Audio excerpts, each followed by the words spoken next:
How's it going, everyone, and welcome to another episode of No Excuses on VGWProductions.com and YouTube.com with your favorite show hosts, are still. Fenurian. And Volasel, and we're here to bring you the latest news and commentary on the video games industry for the week that was. But first of all, if you'd like to get involved with the show, you can do so by sending us email at noexcusesvtw@gmail.com, or you can follow us on the Twitter at noexcusesvtw, or you can join us in our Discord server, which you can get to by clicking the link provided in the show description underneath the YouTube show archive. Yes.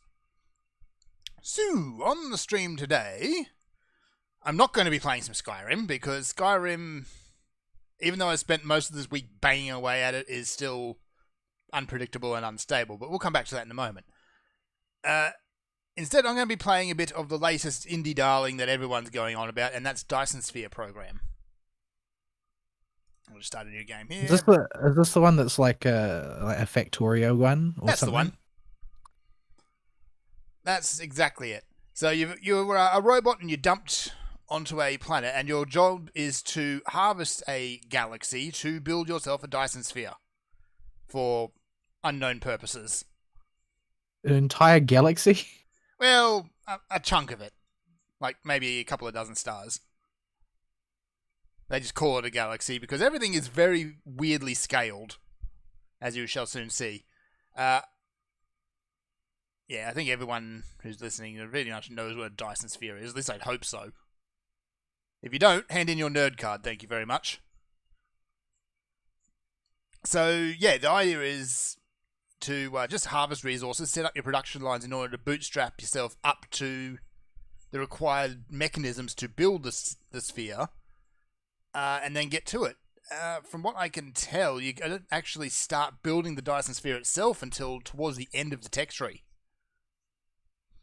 So you spend a lot of your game building up. Are considered sort of a pinnacle energy tech. They're not exactly entry-level science. They are certainly not. So about halfway up the tech tree, you start putting out your solar sails and setting them up in orbit around the sun, in which case you can then use them to power your factories, to build bigger factories, to build your Dyson Sphere. So it is still in early access, of course. I'm not sure. I might see later on in this game. When I first played it, it had this amusing thing where you can travel between planets with your mech, but there was no animation for landing on another planet, so you just smack into it at Mach, who knows, Mach many. So yeah, it's a fun game. It's still got a few things to go, but as far as I can tell now, it is largely feature complete. So you can build your way all the way through to the end of the progression tree, and to the effectively what passes for the end of the story. So what manner of things try and prevent you from creating your Dyson Sphere? Nothing. There are no hazards. You just build forever, and there's no hazards. That seems really dull. You build and you build and build until you build your Dyson Sphere. And then after that, I guess you can go to another star system and build another one if you really want to. So grab that. Only these things at least have some kind of entertaining hazard. Yes, like Factorio has I forget what they are, the roaches, the bug dog things. Satisfactory has, aside from logistical not hazards of the terrain, it's got various alien critters running around, also lizard doggos. This one does not have any hazards aside from getting yourself stranded in space. This is supposed to be a Factorio killer, but it doesn't even have cool hazards. It does not have any sort of charge defense. Dearly, no. So yeah, mechanically it's fine. Like, there's a few wonky bits which are supposed to be getting sorted out, like the ability to upgrade buildings properly. As it is, at least as it is now anyway, if you want to upgrade a building, you need to demolish the old building and then put the new building in and relink everything to it, rather than just plop the upgraded version on top of it. Which is something Satisfactory and Factorio both do. There's other things like hydrogen is a real bottleneck in the early game.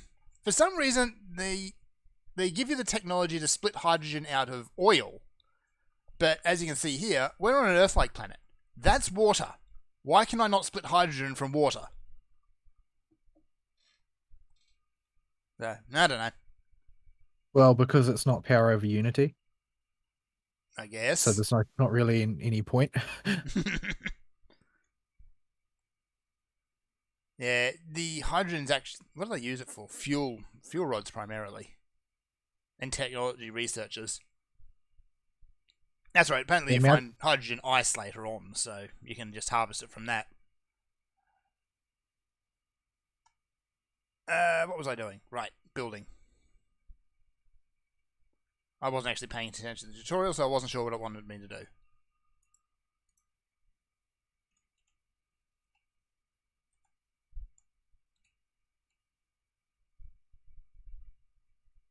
Anyway, so yeah, I'll be playing that a bit on the stream once I figure out what on earth the tutorial wanted me to do. As for what I've been playing this week, it's been Skyrim.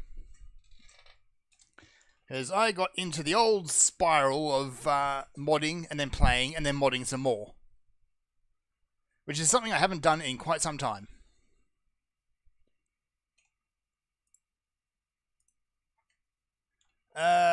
So, I am up to, I believe, 109 mods now. Hang on, let me actually pop that up and have a quick check. How goes your modding efforts there, Vol? I've been keeping it pretty tamped down because I don't want to disturb things too much. Because Yeah. I'm at present I'm trying to more or less wallow in nostalgia, and I've got some annoying bugs that are getting in my way already, and I haven't even added many mods. Yeah. Ironically, my favorite mod so far is probably just the one that makes glass gear actually made of glass. So it breaks? No, like it's transparent and refracts light that passes through it. Oh, neat. So it actually looks like, well, they've sculpted these weapons out of glass material as opposed to it's just some sort of green rock. Yeah, that's always been the hand wavy lore thing. It's like we call it glass, but it's not actually glass. It's some sort of green rock. I can't actually bring up Vortex because the game is in the way, so I'm not entirely sure. So, yeah, I've just been putting that all through. I did push it too far last night, though, and the game exploded. When something broke, it snapped. It snapped in a very, very real way to the point where it wouldn't even load the main menu anymore. Yeah, a bit of a cascading failure there. Yeah. That's the thing with Bethesda games, though, is they are very open and friendly to the idea of modding, but at the same time, they're built out of toothpicks and happy thoughts. So if you push them just the wrong way, the whole game just explodes irreparably. Well, I think that that's something that they consider to be someone else's problem. That is. Although, let's face it, they're not exactly stable even without mods. That's a feature, not a bug. It just works. It just works. So yeah, I've had one playthrough so far where I got up to about level 20. I'd almost finished the main story, but then it was going up to the bit where it says go to Sovngarde. And kind of stopped progressing there. And yes, I do have the main quest is so weak. The main quest is awful. I do have a mod that thankfully allows you to yell at the blades for being absolutely retarded when it comes to Paarthurnax. Like, that's a really popular mod because you're sort of straitjacketed into just going with them on being genocidal. Yeah, it's either you kill Paarthurnax or you cut the blades out entirely. There is no other option. So aren't they supposed to do what the Dragonborn says, not the other way around? And that's essentially the thrust of the argument that is presented in the mods, because you guys are sworn to me, so you do what I say. Shut up, and you like it.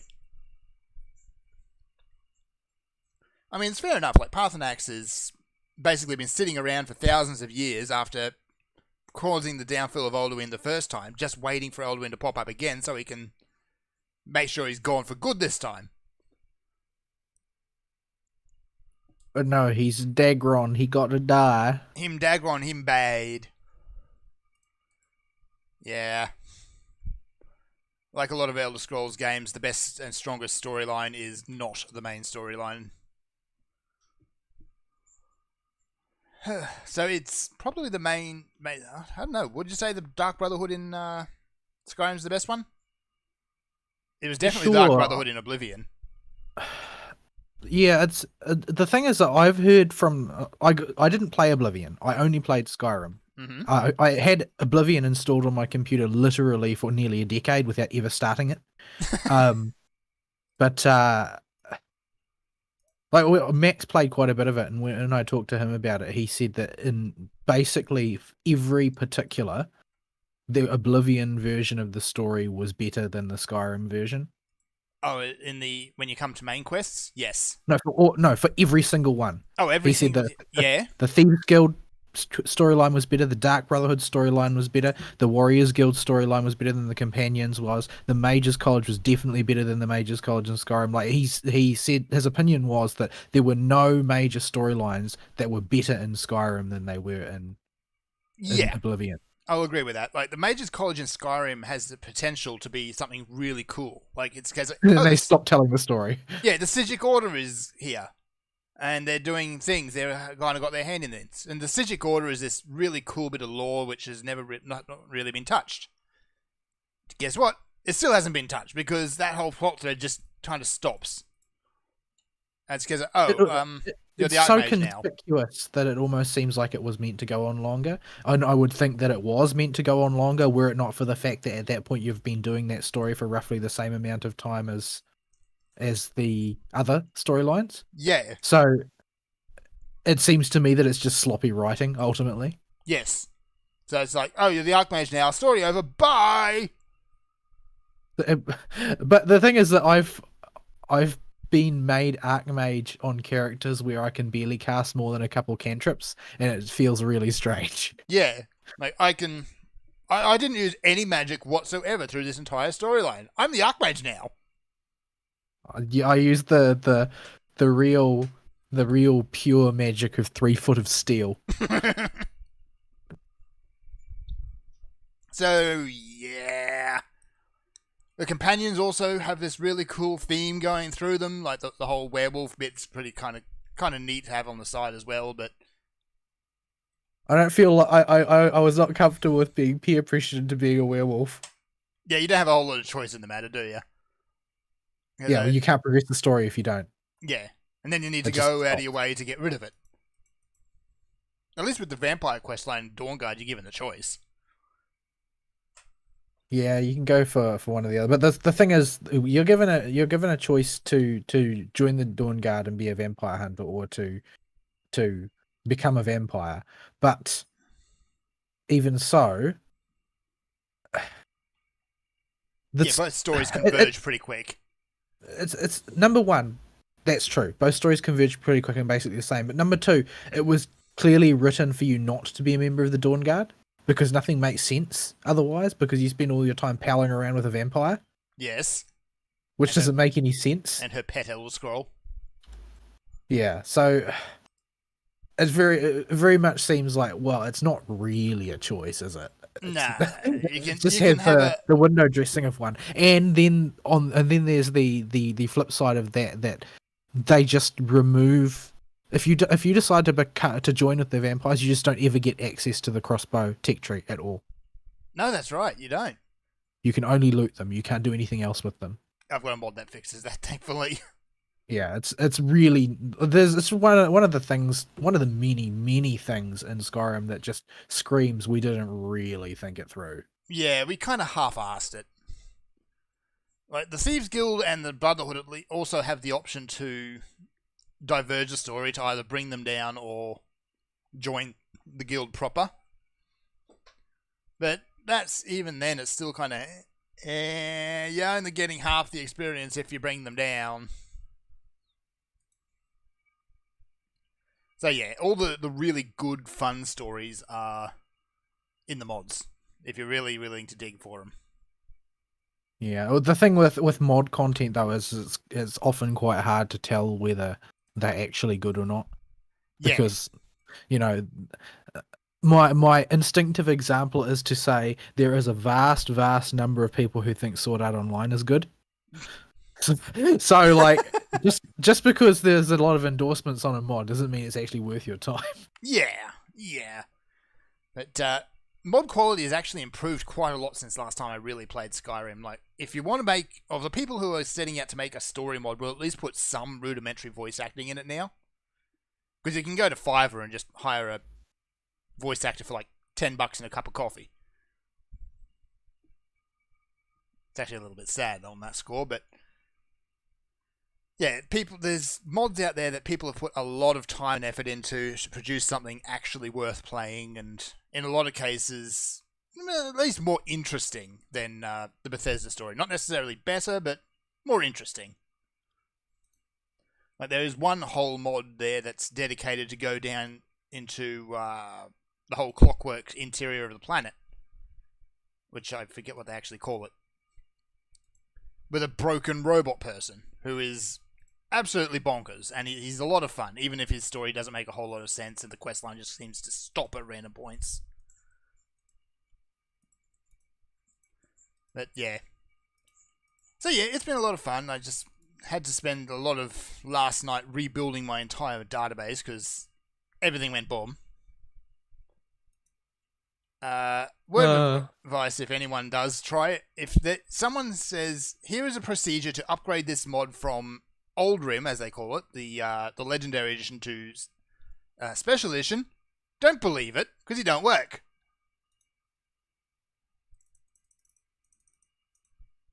I'm actually kind of annoyed that they did that. Like, I understand why there's the two different editions running around and in open use, but I'm still annoyed that it exists.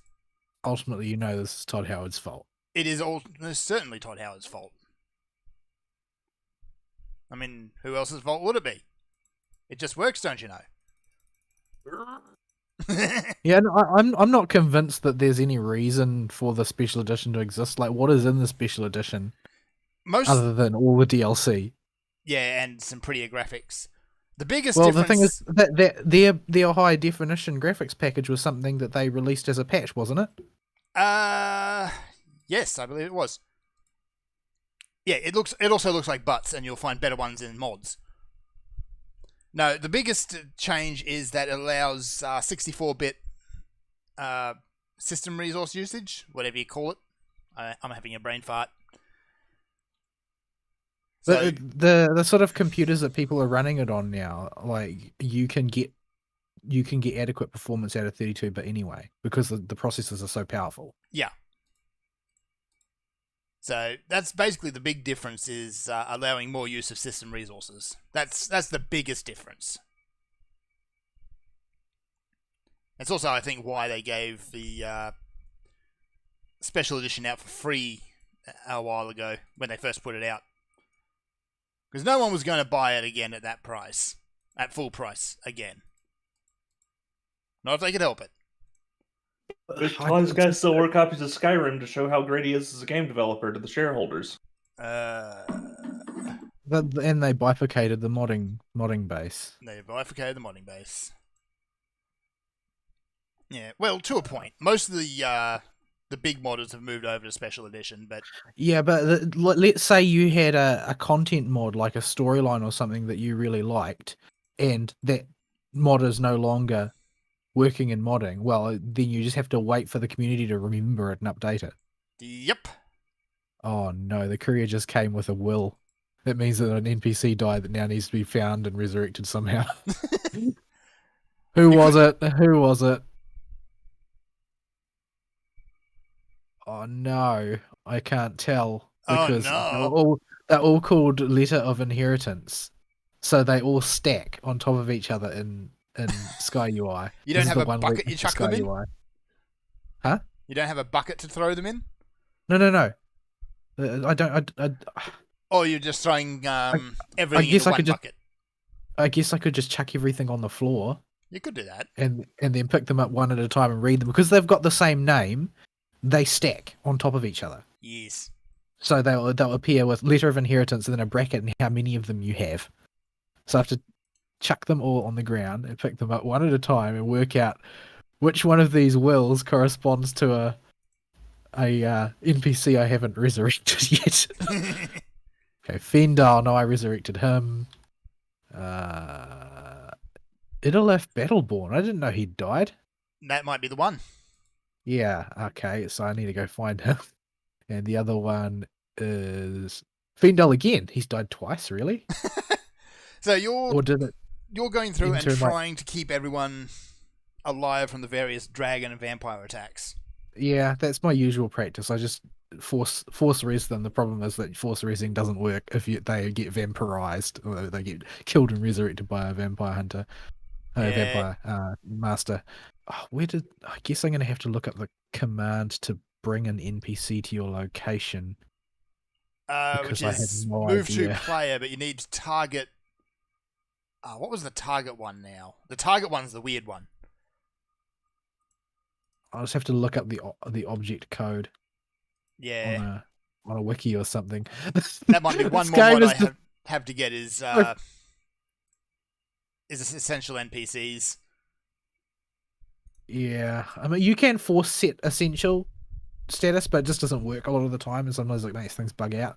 Yeah, I'd like my important NPCs to just be KO'd, not killed. Yeah, because you can't. There's also a mod that makes them run into buildings if a dragon attacks, Which is a very good mod, yes. but they only do that when the dragon attacks. So presumably, if not they on get the caught out in the vampires. open, yeah. Okay, what were we talking about? So I'm yeah, gonna go look up this guy's. Skyrim, yeah. As far as other modding goes, like Skyrim, I think is still probably the absolute best modding experience you can have. Fallout 4 is okay in its modding scene, but it's just not the same. There hasn't been that kind of dedicated community push behind it like there has been for Skyrim. Honestly, I think my impression of it was something as simple as I didn't really feel like people were as imaginative, quite simply. Yeah, That might be a function of the fewer people who were involved, but my impression when I installed Fallout, whichever Fallout that I was modding, probably New Vegas, and I installed and I looked around for mods. It was like they had the same sorts of mods that Skyrim does by and large, but they were all just kind of blander.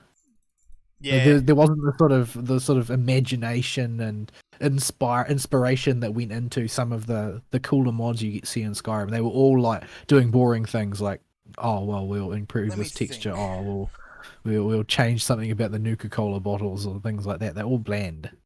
Yeah, I'm trying to remember, was it New Vegas or Fallout 3 that actually introduced sim settlements?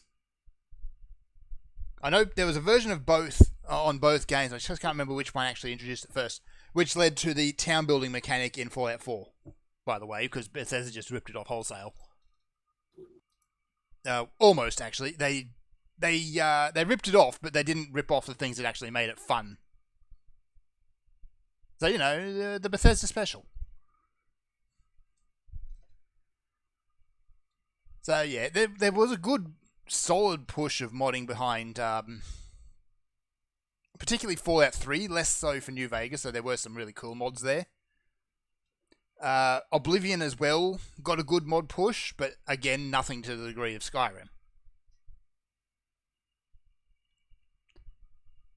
So, I'm glad that at least Bethesda's staying open to the idea of mods, even though they are trying to monetize it all under the table.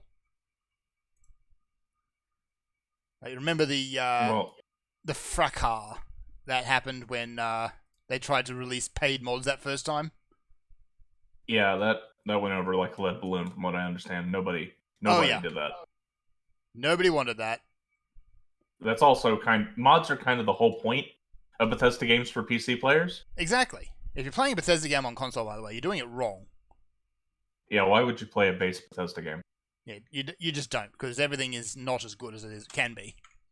I mean, I was basically introduced to Bethesda games on the Xbox with Morrowind. but Yeah. I corrected that problem fairly quickly. Morrowind has got some really interesting mods as well.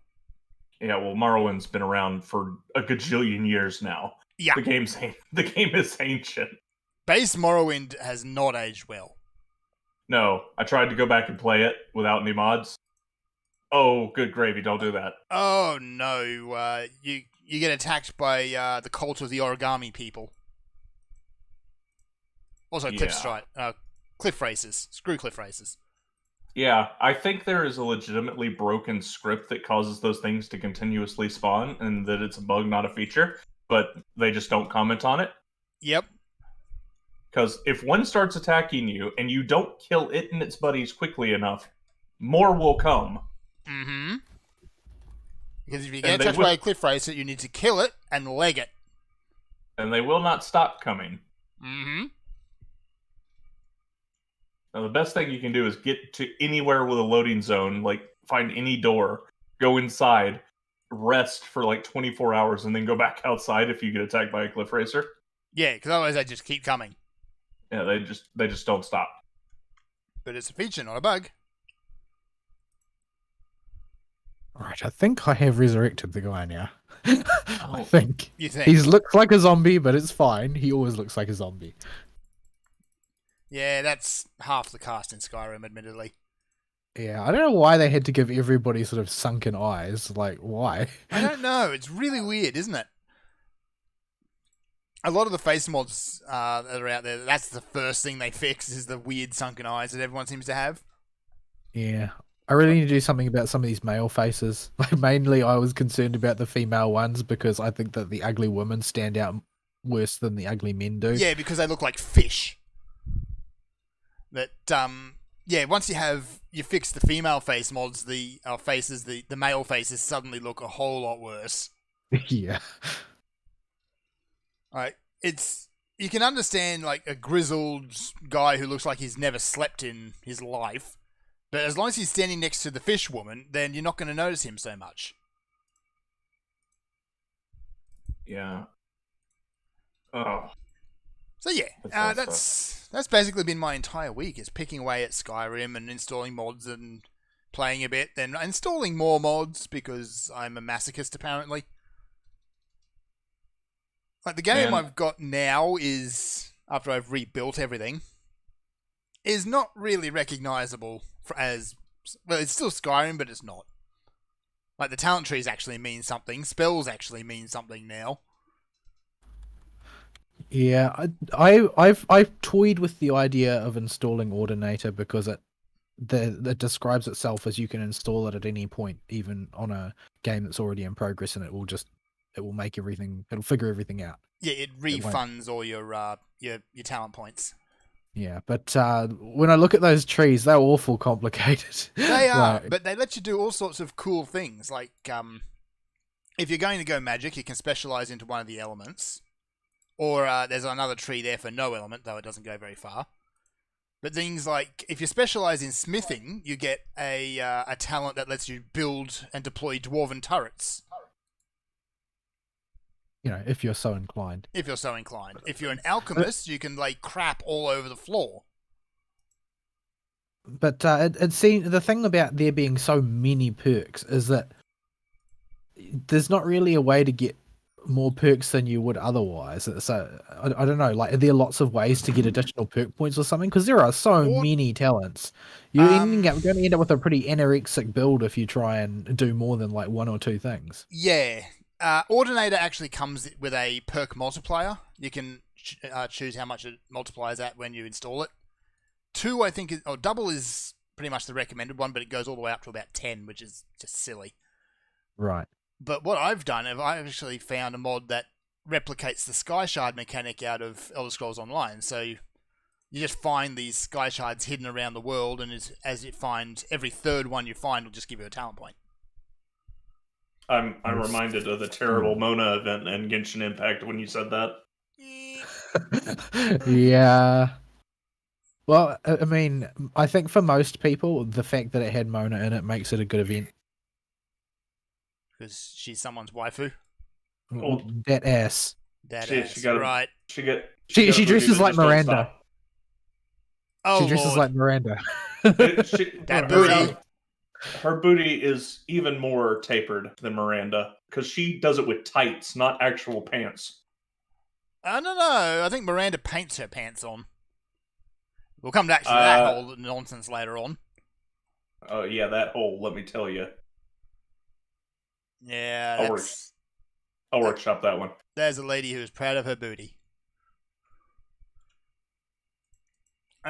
So yeah, that's also another mod I had to install on Skyrim is just increase the character body mods. Because they look awful, let's face it. The default ones just look dreadful.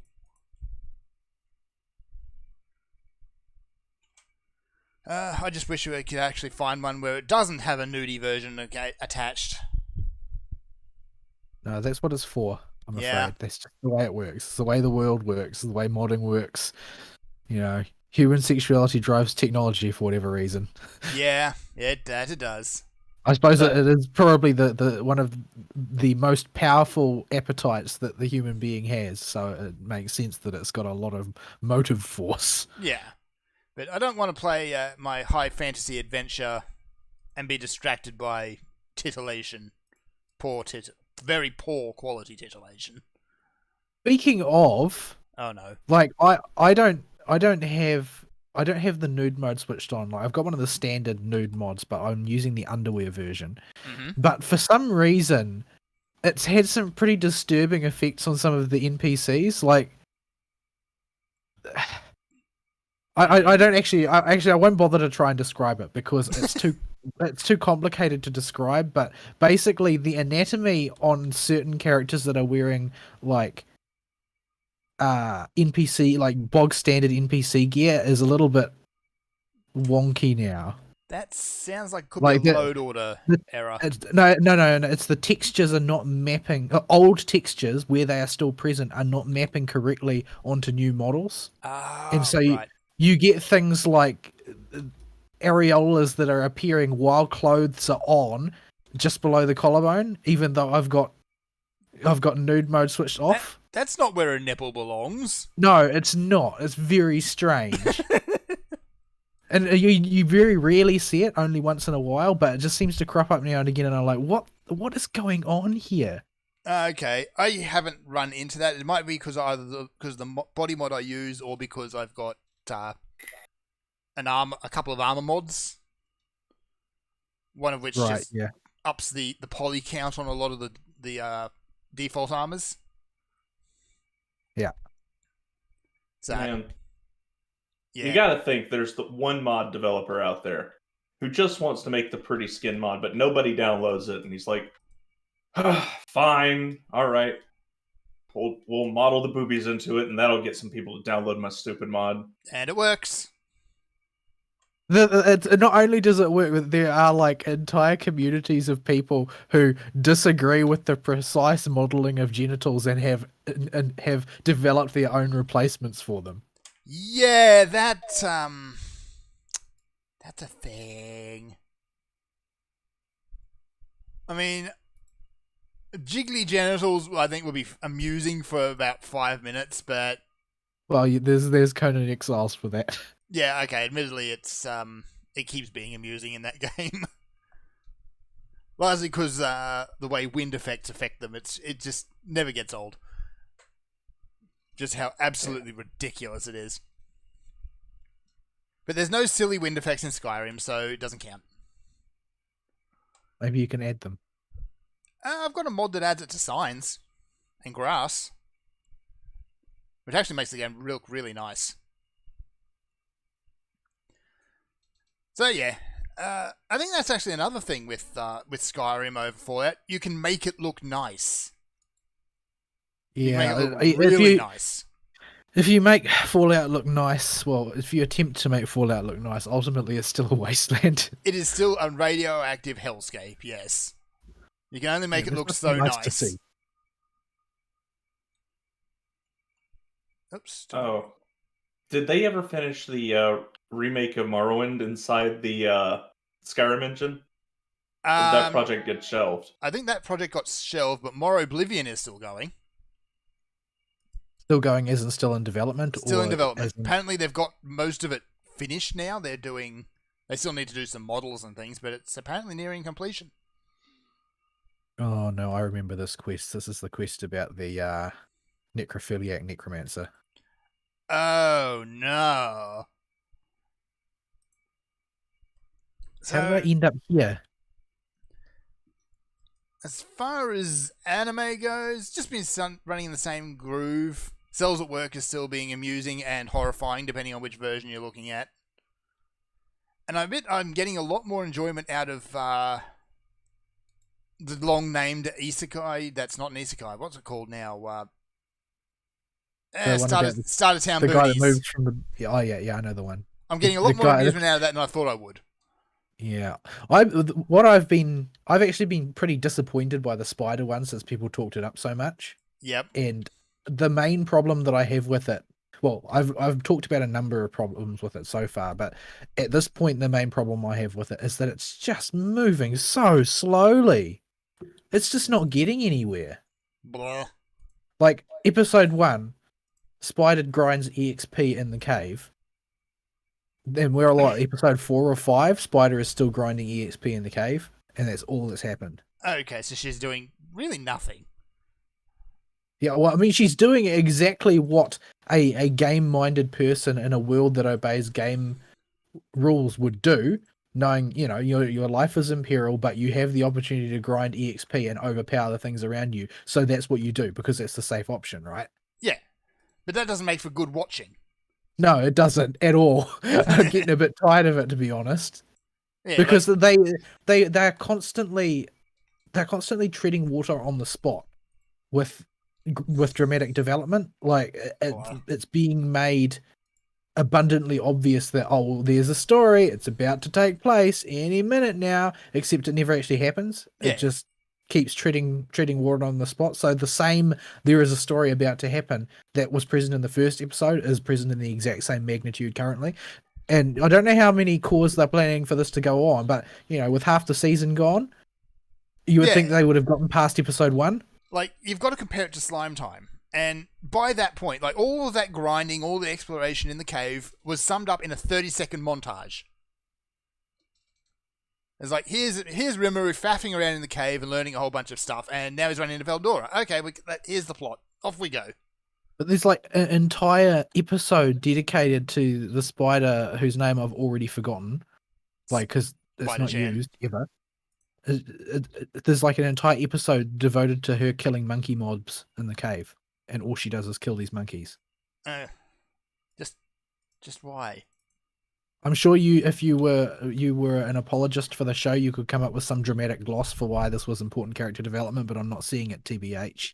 I'd honestly think anyone who's supporting it would have run down of any sort of compassionate feeling for that sort of thing by about episode 2.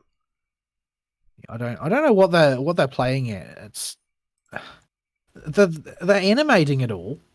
Yeah. They're spending money to animate this non-event of a storyline. I don't know where it's going, but I don't know. The implication, the hanging implication that is developed, and this is about the only story progress this has been that has been that the blithe random selection of skills that the spider's been taking as she levels up are basically progressing her toward being a demon lord. Like they're just, she's in the demon lord skill tree and she doesn't really realize. Right. That just seems like a complete contrivance. Yeah, it really is. Well, I mean, it starts off in a somewhat clever way, I suppose, in that, well, she's a spider, right?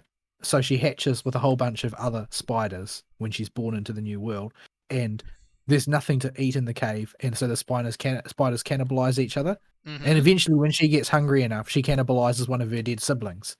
But this is an act of taboo, which puts you on the bad side of history, so to speak, because you cannibalize the corpse of one of your siblings, and that basically represents, now that she's got the title Kin Eater, which comes with a rank of the taboo skill, it means that she's now on the taboo skill tree, basically. And she doesn't know about any of the implications of this whatsoever.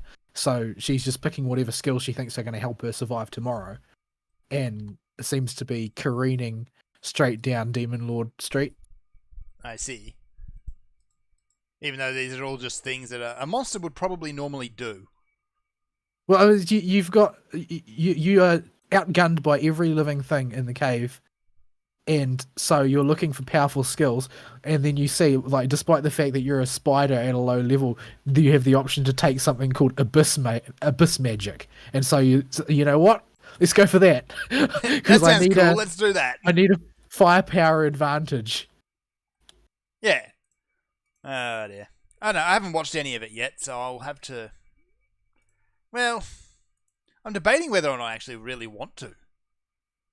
Came off as a show that might be worth checking out after it gets some episodes under its belt. Yeah. Because I really didn't want to sit if you're not willing to watch it an episode at a time, I would wait till it was over to prove it was going somewhere.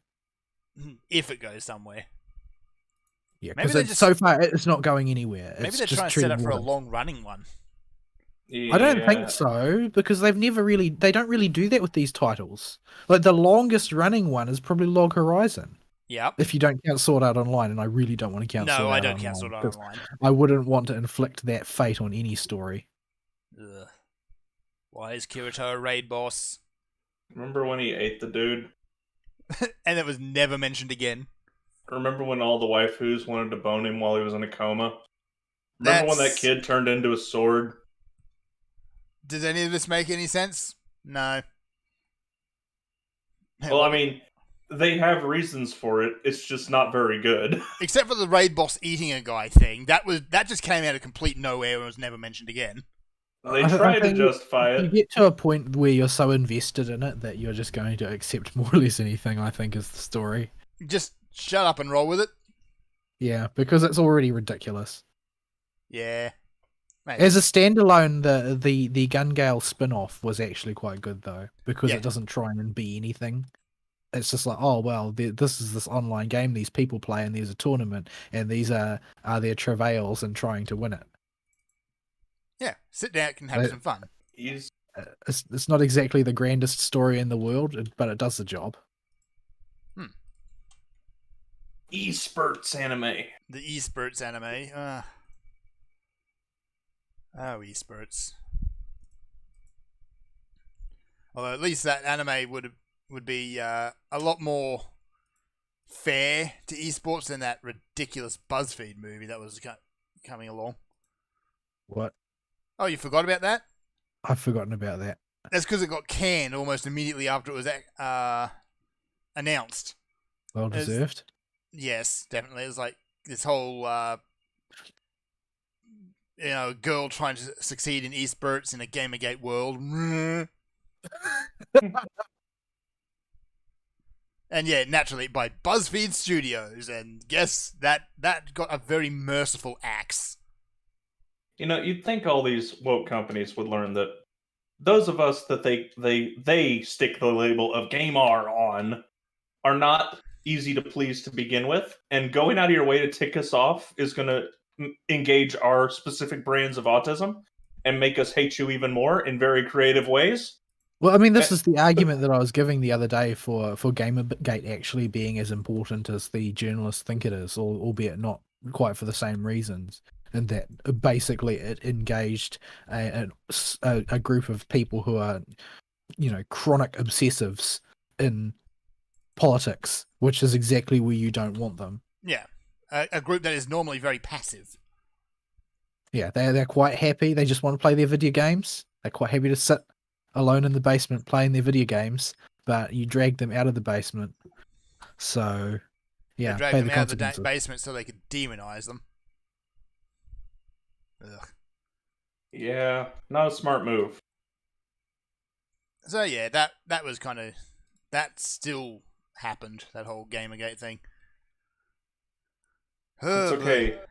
But Sargon never got his wish. Trump never tweeted about Gamergate. No. Yeah. And he never will because he's banned. Yeah, he's banned from Twitter. Maybe he'll gab about Gamergate. Eh. The thing So- was, that wasn't an impossible ask either. I could No. totally believe Trump would have tweeted about Gamergate on a whim one time if he heard about it. Yeah, because he can identify a button to push. Like he knows when he's pushing people's buttons. He's And very that would fond have of pushing pushed- buttons. It would have pushed a lot of buttons, that one. So many Russell Jimmies. Oh man, Trump Unchained after impeachments is over. He's gonna be tweeting about all the Gamergates and stuff. Yeah. But unfortunately, we can't talk about that on this show. Yep. You know, we'll have to tee up a political show if we want to cover the recent happenings. Yeah. Or Fern will have an episode. Ugh. This is why we can't have nice things.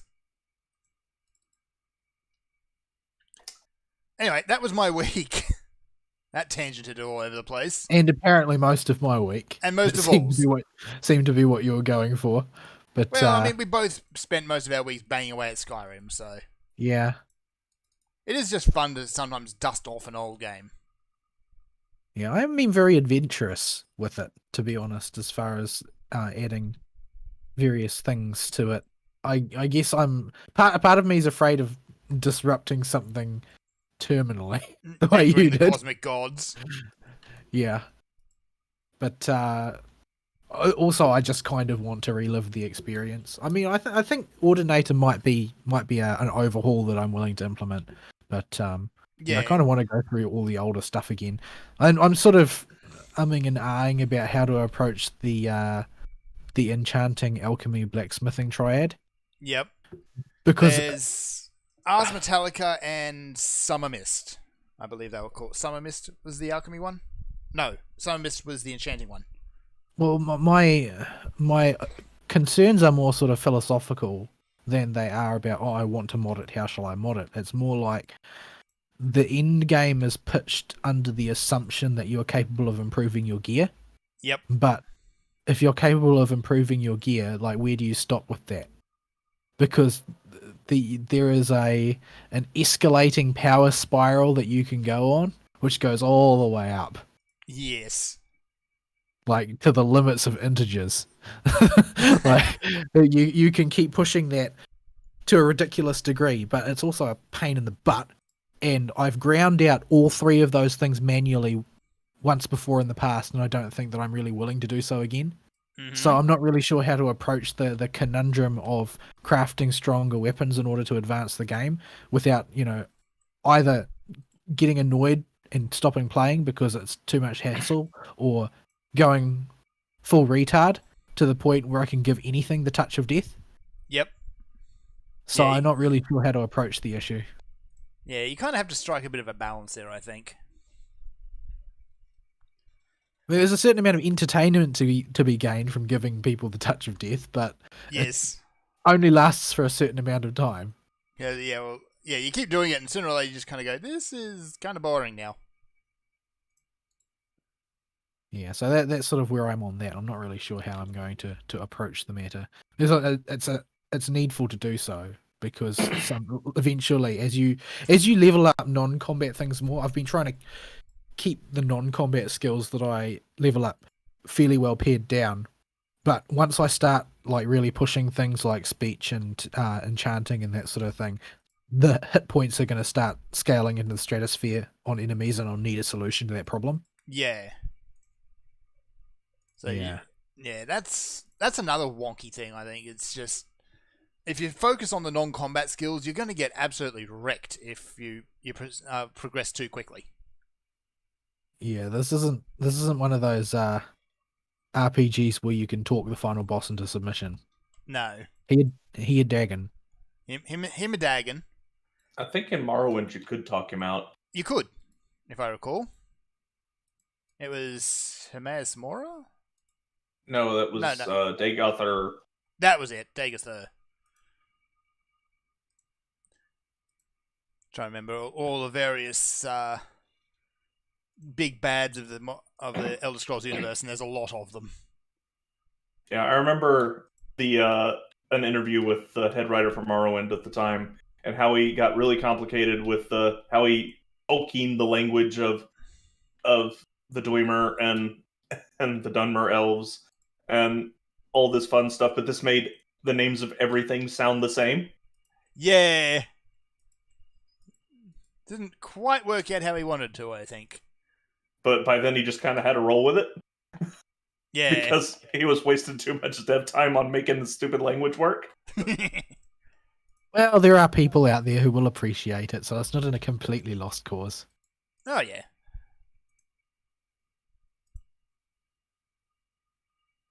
Okay, so what else? Did I do anything other than Skyrim? I haven't even made much progress in Skyrim because I keep changing my mind about what I want to do.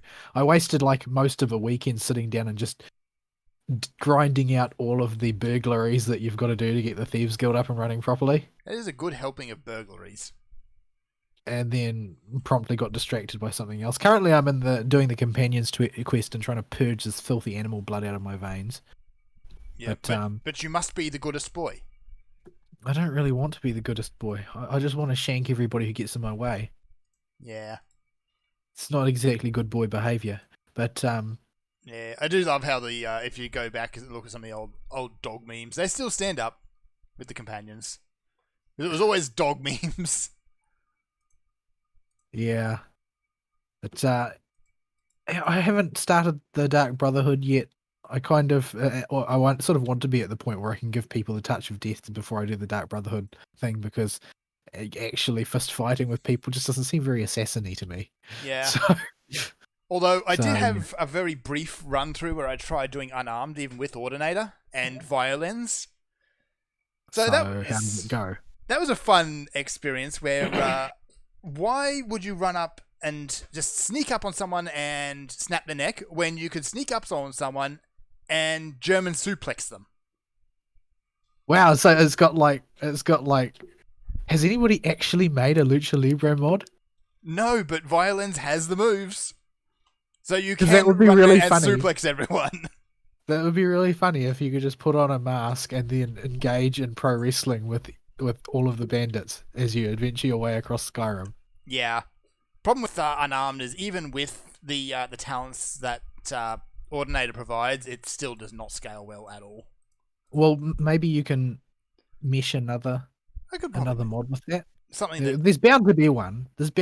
I think there is a fist weapon mod in there which gives you like brass knuckles and katars and things like that. And that all, or maybe unarmed. even maybe there'll be something that you can find that just tweaks the numbers to behave in a bit more of a rational fashion when you've got, certain things equipped or something. I don't know, but it seems like it's sort of asking a lot, but I think it would be fun. It would be fun if you could basically proceed through the world the way Animal Mask does in the anime. Although if I go into the game unarmed, put a giant mustache on my character and join the Companions Guild, then I've basically recreated my D&D character. Nothing wrong with that. Nothing wrong with that. So, yeah. Oh my goodness, I'm currently looking at a screen which is just classic Skyrim. There are 3 NPCs. I have entered the room. They have all stopped and turned to look at me, except in doing so, they've just thrown pots and stuff all over the place. I think there might be such a thing as loving a physics system too much. The biggest issue with the physics in Skyrim is that nothing has any weight. Yeah. Everything is an object of equal mass to every other object. Which is fun when you walk into a room and fight something that you just want to get away from yourself. So you unrelenting force. The thing is that object, it has roughly the weight of a small wicker basket. Yes. Even if it's made of cast iron. Yes. Yeah, not to mention everything else in the room decides it's just going to part ways with the laws of reality. Yeah. Anyway, so mostly I've been playing Skyrim. The current FGO event is Valentine's Day event for this year, and they never have reruns, so I always try and make sure to enjoy them. There's some pretty fruity conversations in this one, and I linked one to Fern, and he was not impressed, apparently. No. Just no. What is it with the male characters in FGO? They just... Well, when it's a comedy event, they always get horribly flanderized, right? Yes. The biggest victim of this, I think, in the game is probably Lancelot. Yes. Um, Although Caesar where- seems to have grabbed it by both hands and lives it. Well, Caesar's sort of like he's a comic character to begin with. He's not. Yeah. He doesn't become a comic character due to memes. He's introduced as one because he's Caesar who's really let himself go, sort of thing. And it's made clear that there is a cool version of him But you who never hasn't see been him. summoned. Yeah. Yeah. Much to Cleopatra's dismay. She wants the cool Caesar, not But, fascist Saber.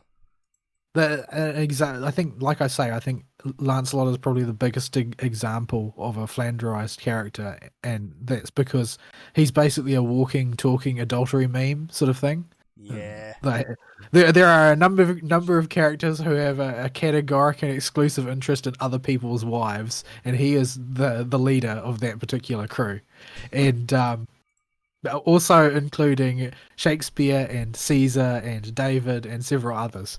But Wait. Oh dear. Having David in there that's worrying. Considering Well, I which mean, David it is. He was pretty hardcore about it. He killed a guy for that. there's a constant meme perpetuated through FGO that he sees every female character he runs into as Abishag. Not quite to the same degree that Kiyohime sees the master as Anshin, but almost as much. And that's due to Abishag being basically the servant who was sent to basically keep David warm at night in his old decrepitude. But the implication in FGO is that he was deeply annoyed that he was too old to do anything about it. But yeah, there's a whole bunch of other historical stuff behind that as well. Like it's viewed as a metaphor for the impotence of the king and what that means for the kingdom, and that there's a lot of the next layer down interpretation of what that particular scenario is all about. But in this case, it's a meme. But poor Lancelot is sort of like throughout Fate Zero, he's when he gets the spotlight, he's built up as a really tragic figure, and the whole situation with him and Arthur and Guinevere is interpreted as just a bad situation nobody wanted, but nobody knew how to get out of once it had gotten underway. Yeah, which is isn't that how you end up with Berserker Lancelot? Yeah, that's Berserker Lancelot. So that's how he's portrayed there.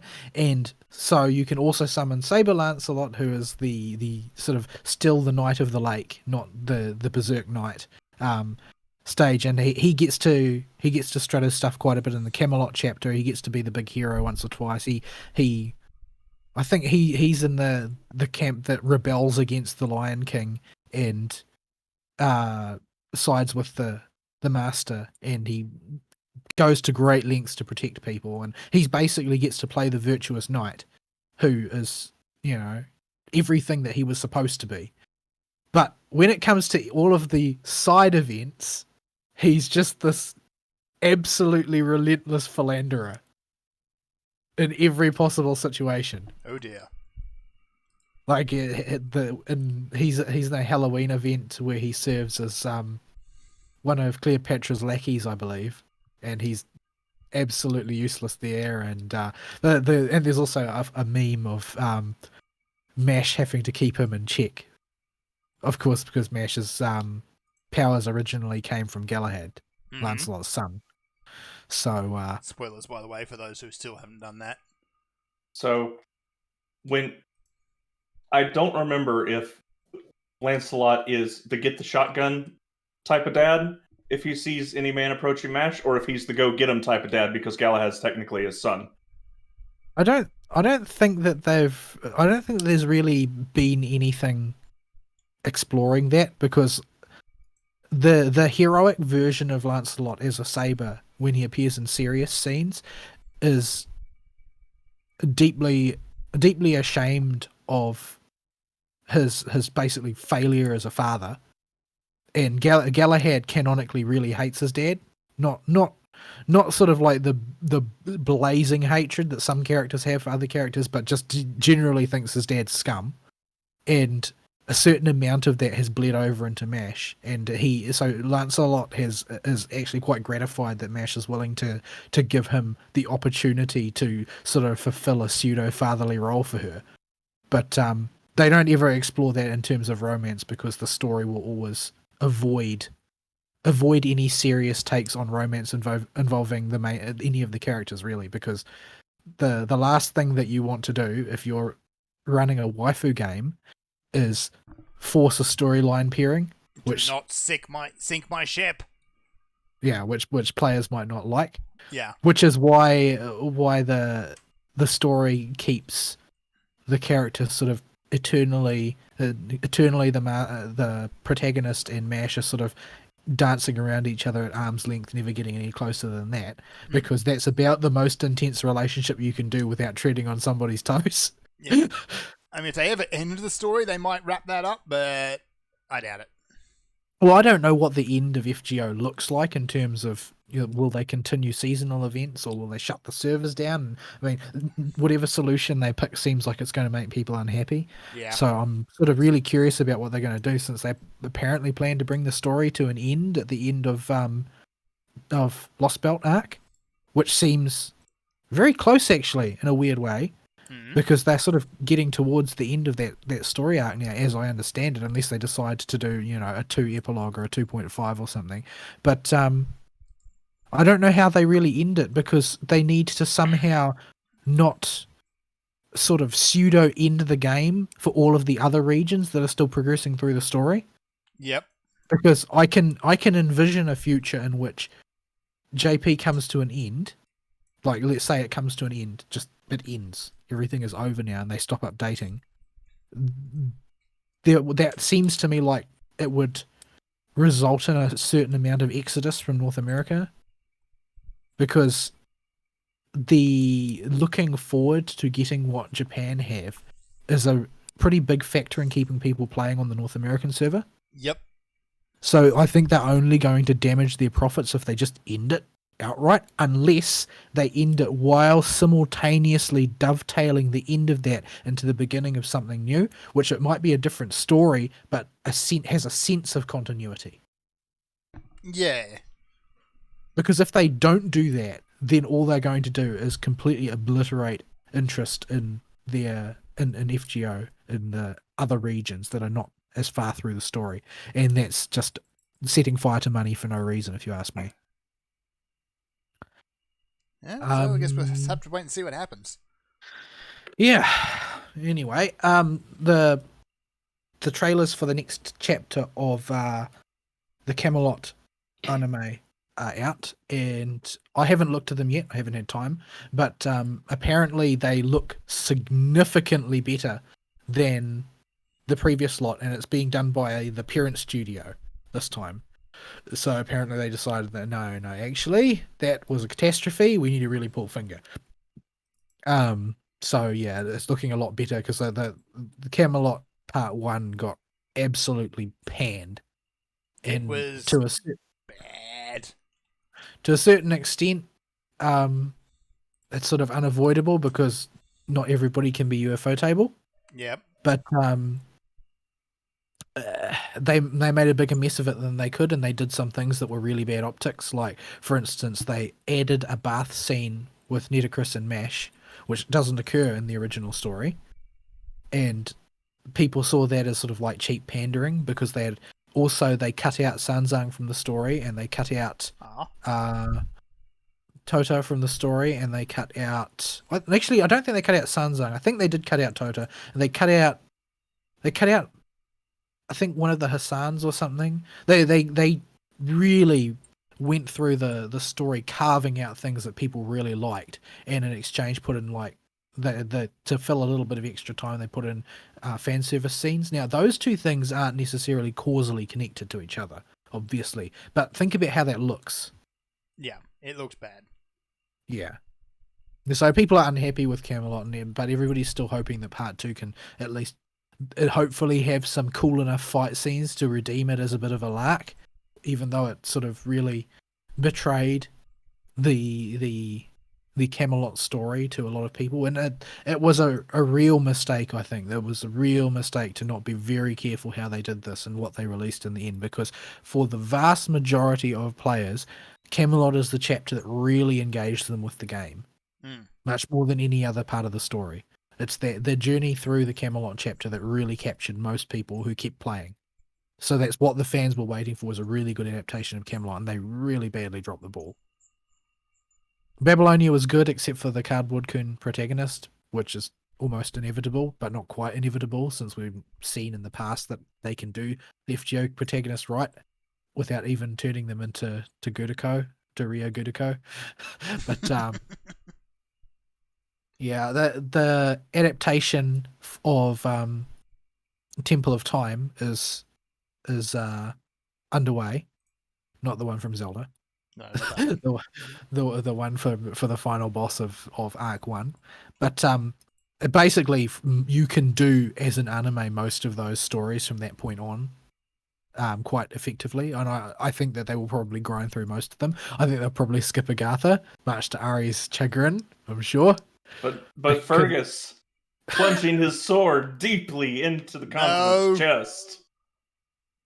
It's just basically kind of a sloppy and dull story in a lot of ways. There's a lot of room for some cool fight scenes in there, but I think they've already been done by UFO Table, because the main big baddie that will hold you up through most of that story is Megalos, and there's no way to do the Megalos fights without the budget that went into the Herc versus Saber Alter fight that took place in Heaven's Feel, the movie. If you don't have that much money, Megalos will just look bad. So they'll probably avoid doing that one. But I would really like to see an adaptation of Shinjuku or of Salem. I think that they would make really good adaptations. I'm actually Not really amazed. that fussed about Samosa. Yeah, I'm actually amazed they haven't done a couple of those yet. Well, they can only do so much at once. They've just done an adaptation of Babylonia, and the length of Babylonia was massive compared to what people were accustomed to at the time that chapter came out. Yeah. And they've turned that into a full series. There are some things about it that I don't like, but by and large, it's a really good sort of light entertainment action anime type of thing. Which has got a lot of, you get to see the stars of that story strut their stuff, so it's really good. And Ushi gets the spotlight, but at no point rides anything, despite being a rider. A lot of people have found it a bit absurd, really, because Ushi is one of very, very few samurai who have a named mount, because naming horses and recording that historically is not really done as much in Japan as it was done in the West. So every big hero in the West has a named horse, but very few in Japan do. Ushi is the exception. She did have a named horse, or he in actual history had a named horse, but has never been shown to ride anything in FGO, despite being rider class, on the basis of her being a cavalry soldier. So, yeah. But the only thing she does is jump around on boats, I guess. At any rate, they've released her Avenger form now, or at least the spirit of hating the Genji in the form of an Avenger. But even in that, she doesn't ride anything. So this is going to become a meme, isn't it? They've been crushing a lot of memes lately. Like when I say crushing memes, I mean for instance, it was always a meme that we would never get Muramasa, and they gave Muramasa out.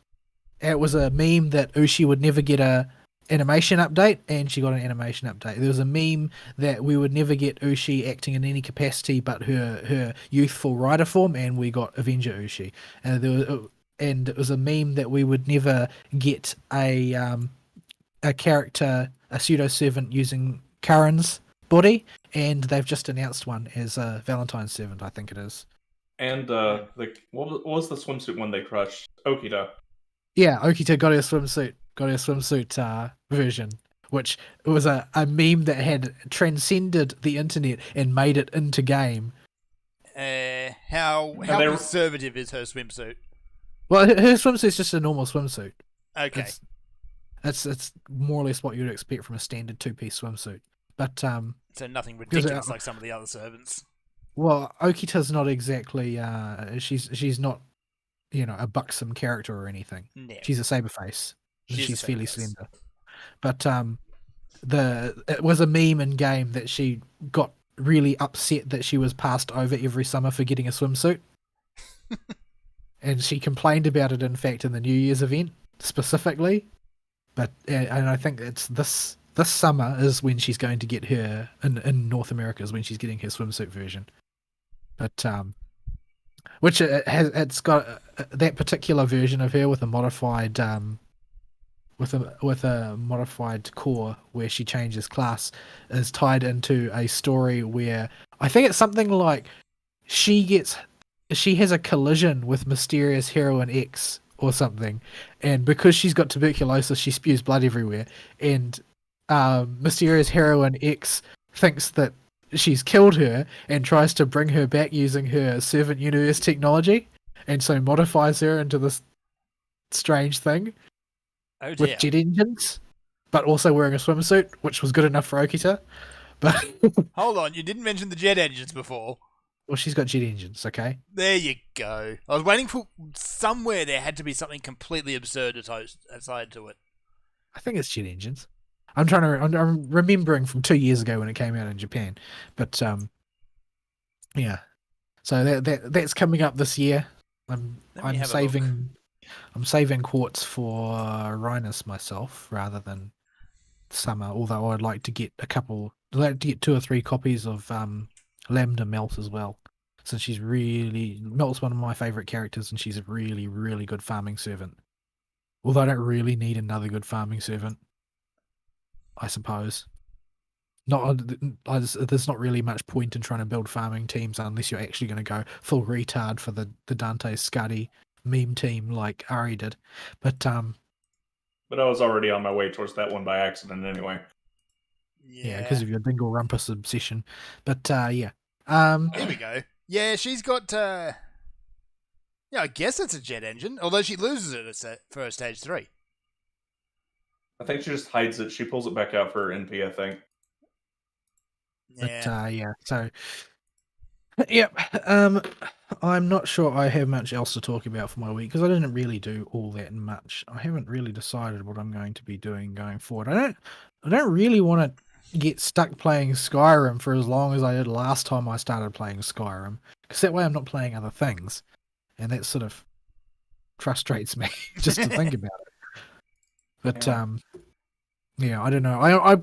I've really gone off Phantasy Star Online 2, and I'm sort of frustrated by that because I didn't go off it because I didn't like it. I went off it because I didn't feel like I was able to accomplish what I wanted to accomplish, which was to make progress at a reasonable pace. Because unless you devote Ari amounts of time to it, you simply cannot get even remotely near current. Yeah, like I'll talk more about it when I get back, but even then, there's nothing really until now that the story's done. All of the story is out. There isn't really any kind of progression you can do. Yeah, I'm not. I keep thinking about playing it. I've got like a pile of like Tokyo tickets in there, some golds and rainbows and whatnot. And they're like, oh, I could do this, and I get a bunch of loot, and I get a bunch of EXP. I could advance into the job class, and I'm like, yeah, but having done so, I won't have managed to do anything really, will I? Because I'll still be behind the curve, and all of this is going to become effectively meaningless when the new version comes out. Mm-hmm. So yeah, we'll talk a little bit about that when we get back from music break that we're way overdue for. Yeah, so Alrighty. we should totally do that. So here's some music. We'll be right back.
And we're back. We're back indeed. Yes. So, we were at the end of Vols Week.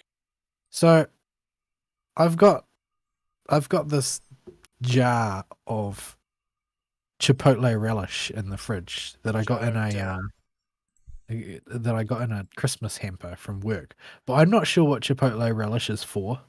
Like, what am I supposed to eat it with? I don't even know. Like, what do you normally eat that sort of thing with? I did have a Chipotle mayonnaise that was really nice on a ham sandwich. So you put them don't on ham know. sandwiches? Put them on cold cuts? Like, is that what they're for? I don't know. Like, this is a sincere I question. guess don't you know could what try it's it with for. cold cuts. I don't eat I don't know relish, what so I you don't do know. with it. Yeah, I've never eaten relish before, so I Although- don't know. Now I've got this jar of relish and I don't know what to do with it. To be fair, it is hamper relish, so take it Well, they with couldn't. great It Cornish. could mean anything, but these hampers are not like they weren't purchased as hampers. They Oh, were at work. They went to the supermarket and they bought like a bunch of stuff and put them in bags. Okay, that's and good. gave If it them was to a us. pre-built hamper, I wouldn't touch it. Yeah, no, it's from a relatively reputable brand, so it's probably actually Chipotle relish and not something else called Glue. Chipotle relish. Yeah, so but the issue, of course, the fundamental issue is that I don't know what to do with Chipotle relish. So I see. this is what I was ruminating on, standing at the fridge during the break. Yes. I see. So, with that I random guess- aside, I guess I have a week and we can talk a bit about PSO2. do the thing. So, as I mentioned to Serathus, I don't so much play PSO2 as I have a need to engage as many senses as possible whenever I'm doing anything. But if what I want to do only engages hearing, I need something to do with my hands and my eyes. And as long as You ever there's... get any praying done? So, I pray before bed, but I don't, and in the mornings, but I don't, during the daytime. Do you like There's- jiggle about like a spaz while attempting to do it because you're not doing anything except concentrating? Well, praying is different because that's an entire focus thing that requires my whole brain active the whole time to think about what's going on during the day in my life at the time. But it's quite a bit different than just playing a video game or just wanting to listen to an audiobook. So, PSO2, the final patch came out. The final big patch. We're up to current first number in the patch cycle. So we're at like 6 point whatever, which is the last big patch before PSO2.2. We'll have minor patches that dump small stuff, but this is it. The entire story is in the game now. There will be no more story quests as far as I know. And they have just as a heads up, the very last story quest is gated behind S ranking the quest immediately before it, and it's a long one. And it has And one of the conditions is one stretch. one stretch and a damage threshold that's fairly forgiving, but it's you basically need to do- Hold on, you said it's fairly forgiving, but you're also a person who has an up-to-date weapon. So if you play Etoile and just learn what real Shiva's attack patterns are, you'll probably be okay. But it's it took me 2 attempts because I got one shot by one of her moves, even as Etoile, because it's an insta-kill. So Lovely. So when I redid the entire dang quest, which is really long, and got to her, I just knew whenever she puts the shield up, don't do anything. Let Matoi take the hit because she'll attack her anyway. I will not move when Flame Wreath is cast. Yeah, so with a controller, thankfully, I can quickly just spin my character to be facing the wrong direction, and just let Matoi go, be dumb, and attack the shield and get one shot. Because it doesn't matter how You much need to go damage. with that stronger thing. Do the thing, Matoi. Yeah, It's the first time in the plot you've actually got to do something. yeah. So her job is to die repeatedly in that fight because it doesn't count. It doesn't count towards you losing an S rank if she dies over and over again. To that Does she same just get up move. again after a bit, or? Yeah, you just can leave her on the ground for about 30 seconds. She'll get back up in time to take the hit again. Well, if you need some hit points, you might as well res her. Yeah, but the way the boss works, it's not that big of a deal. So yeah, you do have to S rank that quest, and thankfully it comes with the standard S rank Star Gem reward that's present for most chapters except for Chapter 4. So you at least get a few Star Gems out of having to go through that nightmare. I don't even want to think about it though. It sounds like too much work. 'Cause my weapon is not completely up to date, and I had enough trouble with Varuna. I went through nearly all of my healing items trying to kill Varuna. Yeah, But I'm just not good enough at it. I'm not good enough at the game for that. Yeah, you get a lot of practice on Varuna if you do divide quests, even if you're not paying attention. While you're doing it, you have to fight him so many dang times in divide quests. So with this patch comes the final level cap increase to 100 for all classes, and the Luster class, the last class being released. Which you seem pretty chuffed about, to be honest. I like the class, but it requires me to pay attention, and that is not what I play PSO2 for. Like, if I was actively playing PSO2 and actually trying to do well instead of just grinding up bars because I need something to do with my hands, I would love the class. It's a ton of fun to play when you're actually paying attention. But that is not what PSO2 is currently in my life for. PSO2 exists for making pretty outfits and for doing something to make bars go up while I listen to audiobooks and podcasts. So the Luster class runs contrary to that whole purpose, because the thing has 3 different movesets, all for Gunblade, depending on the element of the Gunblade. And then in addition to that, all of those moves have directional variants, whether you're moving or not, whether you're dashing or not, and aerial variants for every photon art. And it has 2 gauges to keep track of, but one of those gauges is thankfully just a glorified combo hit counter.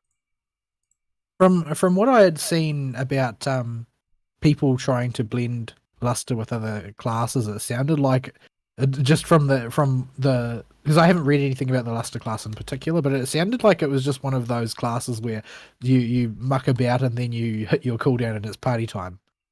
Yeah, so it has another time mechanic, but does not require different use of PAs, because their PAs are so locked in to what they have.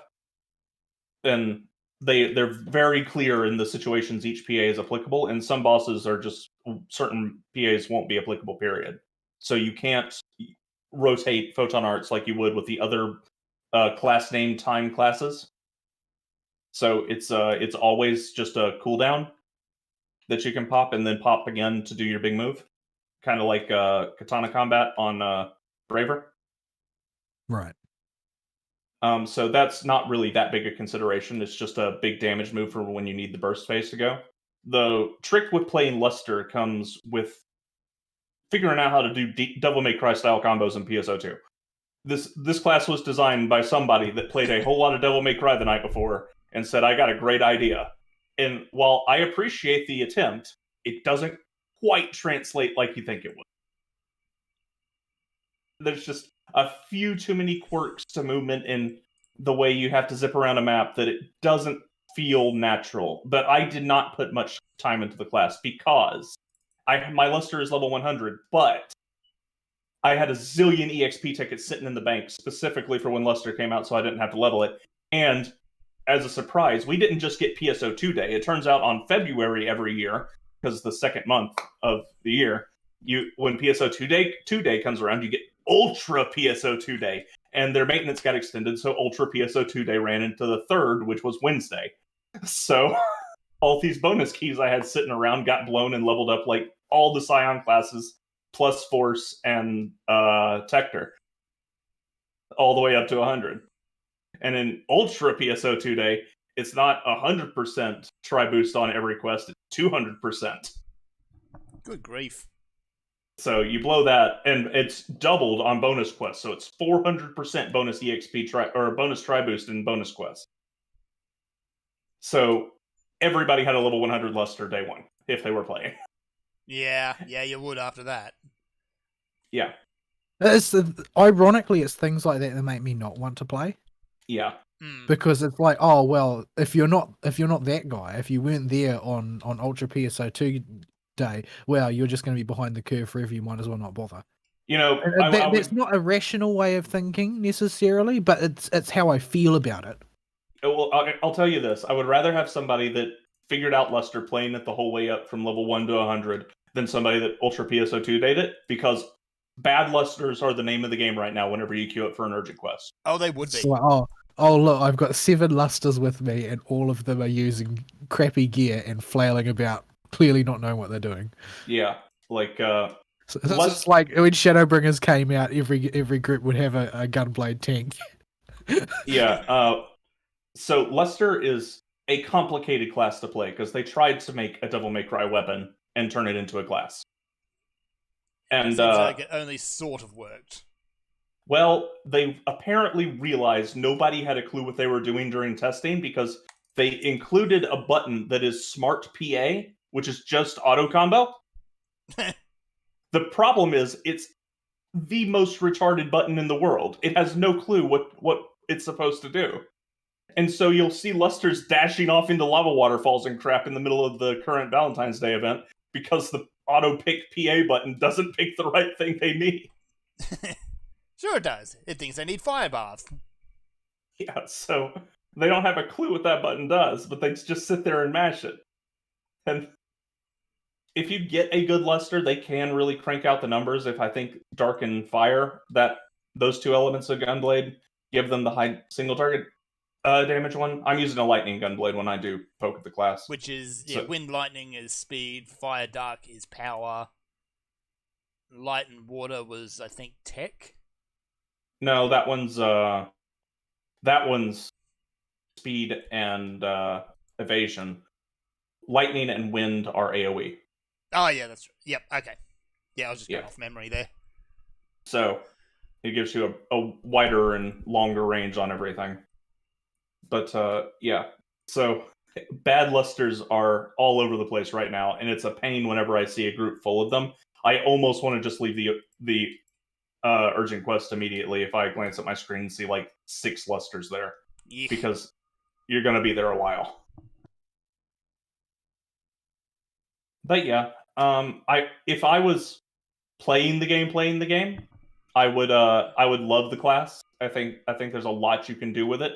There's a lot of player expression allowed when you play the Luster, more so than other classes, just because it's so dang complicated and has so many PAs, all within the same PA. So how players play the class and which elements they prefer and which PAs they prefer in different scenarios is going to be different between every single player, and it doesn't really matter. None of them know how any of them work anyway, so it hardly matters. Yeah, but it's the idea that I, as an individual, could sit and figure out a way to play Luster that somebody else might figure out, but they're likely going to pick something else if they do. Just because there's so many dang ways you can do it.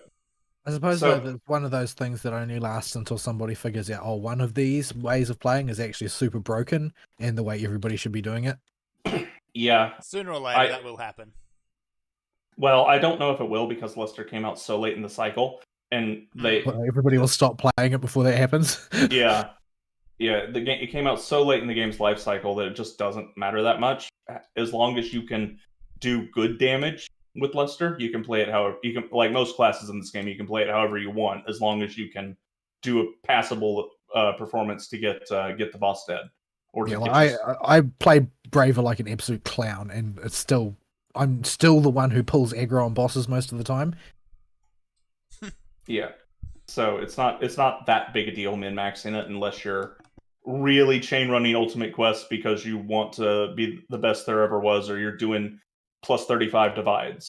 Like, no, that's a soul destroying activity though. Yeah, you're not actually grinding in game in PSO2 is taxing.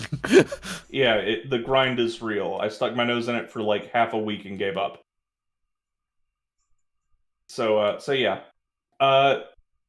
The other part of my PSO2 time has been, while I've been playing, I've just kind of accidentally fell on top of these really expensive S augments from doing so many urgent quests whenever they come up. I'm pretty sure that's how most in-game players sort of finance their activities. Yeah. So you wind up with these. They don't drop very often, and they're not dropped from the big crystal at the end. They're dropped as quest rewards. And before the last patch came out, some of these were really, really expensive because they were really hard to get. And so I had several hundreds of millions of Meseta just laying around. And so I engaged in the true endgame of PSO2. Ah, yes. Fashionista. Making Fashion outfits. Star Online. Which is honestly really fun. So, I think I posted it somewhere else, but I'll dump it in live show chat too. I actually end up getting sort of weirdly paralyzed by a chronic fear that I will purchase something that looks slightly worse than the thing that I actually turn out to want. Yeah. So there's I run into a few issues like that where I miscalculate how far some hose goes when I purchase it, or some makeup doesn't look as good in certain lighting. But I mean, that's just sunk cost. You just got to eat it. The good news is that makeup is available permanently, and those base wear and stuff is available permanently. So you can. Question is it gonna look cringe when you move it over to the new game? Yeah. Yeah. They do have an emphasis on shininess for the new game. Yeah, it's a very, very glossy anime look they got going on. Yeah. Not quite plastic, but very glossy. So that's the outfit I'm currently working on. I have several others that I've put together, but their pieces are currently in the bank right now because I just wanted to make them and save them in the thing, and I don't remember what pieces all go together for them. So that's the one I'm working on. And as you can see, with that, I undercalculated how far down the skirt on that armor went, and how high those leggings went. So there's a giant thigh gap where if the camera is facing the front end of that, you can see underwear. Or actually, she's wearing a leotard underneath. Yeah, she can. Actually, she's wearing a leotard under there, but it looks like underwear. So it is when you really get into making outfits, the sheer amount of options and ways you can mix and match pieces, especially when you can recolor your outerwear, it gets daunting. And you just got to kind of accept that you're going to lose money. You're going to buy stuff that doesn't look as good as you thought it would. As silly as say you can be sometimes, at least they know how to make where the money lies. Well, no, they don't really, because if they did, they would have added Ellen swimsuits. Yeah, Sega NA and their height and bust restrictions have found a way to somehow throw away probably zillions of dollars. Oh yeah. Yeah. But on the, you can't on make the it. plus side, Can't we make don't an have especially Ellen short swimsuits. character. Yeah, that's true. But you also can't make a character with. It's like impossible to make a character with smaller than like a double B cup, and you can't make a character that's shorter than like sort of only moderately short. Mm. Like at all, because apparently people are going to use this for nefarious purposes, which honestly would never have occurred to me if they hadn't described it that way. Oh, it would have happened. Oh, I'm sure it would have, but it wouldn't have occurred to most people. Yeah, Because it's silly. Unless you go to like Franca's Cafe and B34, you're not going to see any of that. Yeah. So you can just avoid Franca's Cafe and B34 and you'll be fine. You'll be perfectly happy if you do not go to Franca's Cafe. And B34 specifically. Just don't go to V34 at all if you can help it. Yeah, but it's a populated block, so if you search for a quest and search all available blocks, eventually you'll wind up in a B34 group because there's a lot of people on that block. Yeah, and then you'll end up in B34 because you're going to get dragged into it. And you won't know you're on B34 until you finish the urgent quest or whatever you searched all multiple blocks. And you step out into the lobby, pops up. and there's a whole pile of people and enough clothing to cover maybe a quarter of them. And and eventually, inevitably, there's one guy with a male character with a hairy chest inside of a locker wearing nothing but a leopard print Speedo. Yep. Who's like the first guy to greet you whenever you come out the gate in B34. So what you're saying I'm not even kidding. If I just take the armor off my cast, I'll blend right in. There's something iconic about the leopard print Speedo. Yeah. I'm kind of sad I didn't get it, but also I'm glad I didn't get it. I think I got a copy of it, but you didn't have premium, so I couldn't trade it to you, so I sold it. It's like the only saleable item of male clothing. The leopard print. Yeah, it's amazing how every single AC scratch item for males is just the slightly more than the base price of the AC recycle token. Which does bear a worrying thought. Is just they've taken a lot of the restrictions off accessories and clothing items in New Genesis. Yeah, So, but generally, if you're going to B34, they don't need that many accessory points anyway, or accessory slots to make their degenerate characters. you just They, in need fact, nakedness. yeah, their goal is to show as much skin as possible. So they don't need you only need the accessories for the monstrosities, like the guy that's got the plushy shark head on top of a wrappy suit covered in TVs. Or the guy Robofish. that's just like a ball of fish. Yeah. Yeah, that's the accessories reduction is for those type of people. Yeah. Or these accessory number increases for those types. Those aren't the B34 types. Those are like your B1 and 2 types that just make ridiculous things for fun. They're going to keep that sort of thing in PSO 2 too, but they are attaching points costs effectively. Yeah. Yeah. So you're not going to be able to get too wild, because I can only imagine the sort of damage that will inflict on people's graphics memory, Not to mention working out the eyeballs. collisions of all those things. Yeah. Yeah, so it's certain pieces of armor or certain accessories are going to have a certain cost. Yeah. So the best thing about the latest patch though is we were drowning in slootware and sloots last patch because of the scratch ticket. But with Luster, thankfully we got the most revealing outfit in the Luster scratch shows is your midriff. Yep.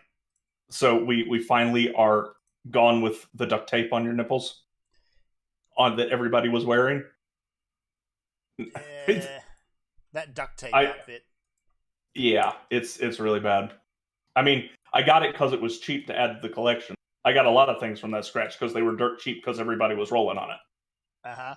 There was a gross miscalculation with people where everybody rolled on that scratch and everything had star gems available, so nobody was using any of it. They just thought, oh, this is slooty, so it will sell. But the problem is every single person on the server had that idea. Yep. And so they wound up tanking the price on it down to almost nothing compared to other female outfits for literally everything that was in that scratch. The only thing that didn't seem to dip in price was Balloon Bosom Japanese version. And that's because, well, it's Balloon Bosom. Yes. Balloon Bosom. You can't even have too many of those. No, you can definitely have too many of those. More than one, Well, perhaps. There are quite a number of people who would disagree quite stridently with that opinion, I think.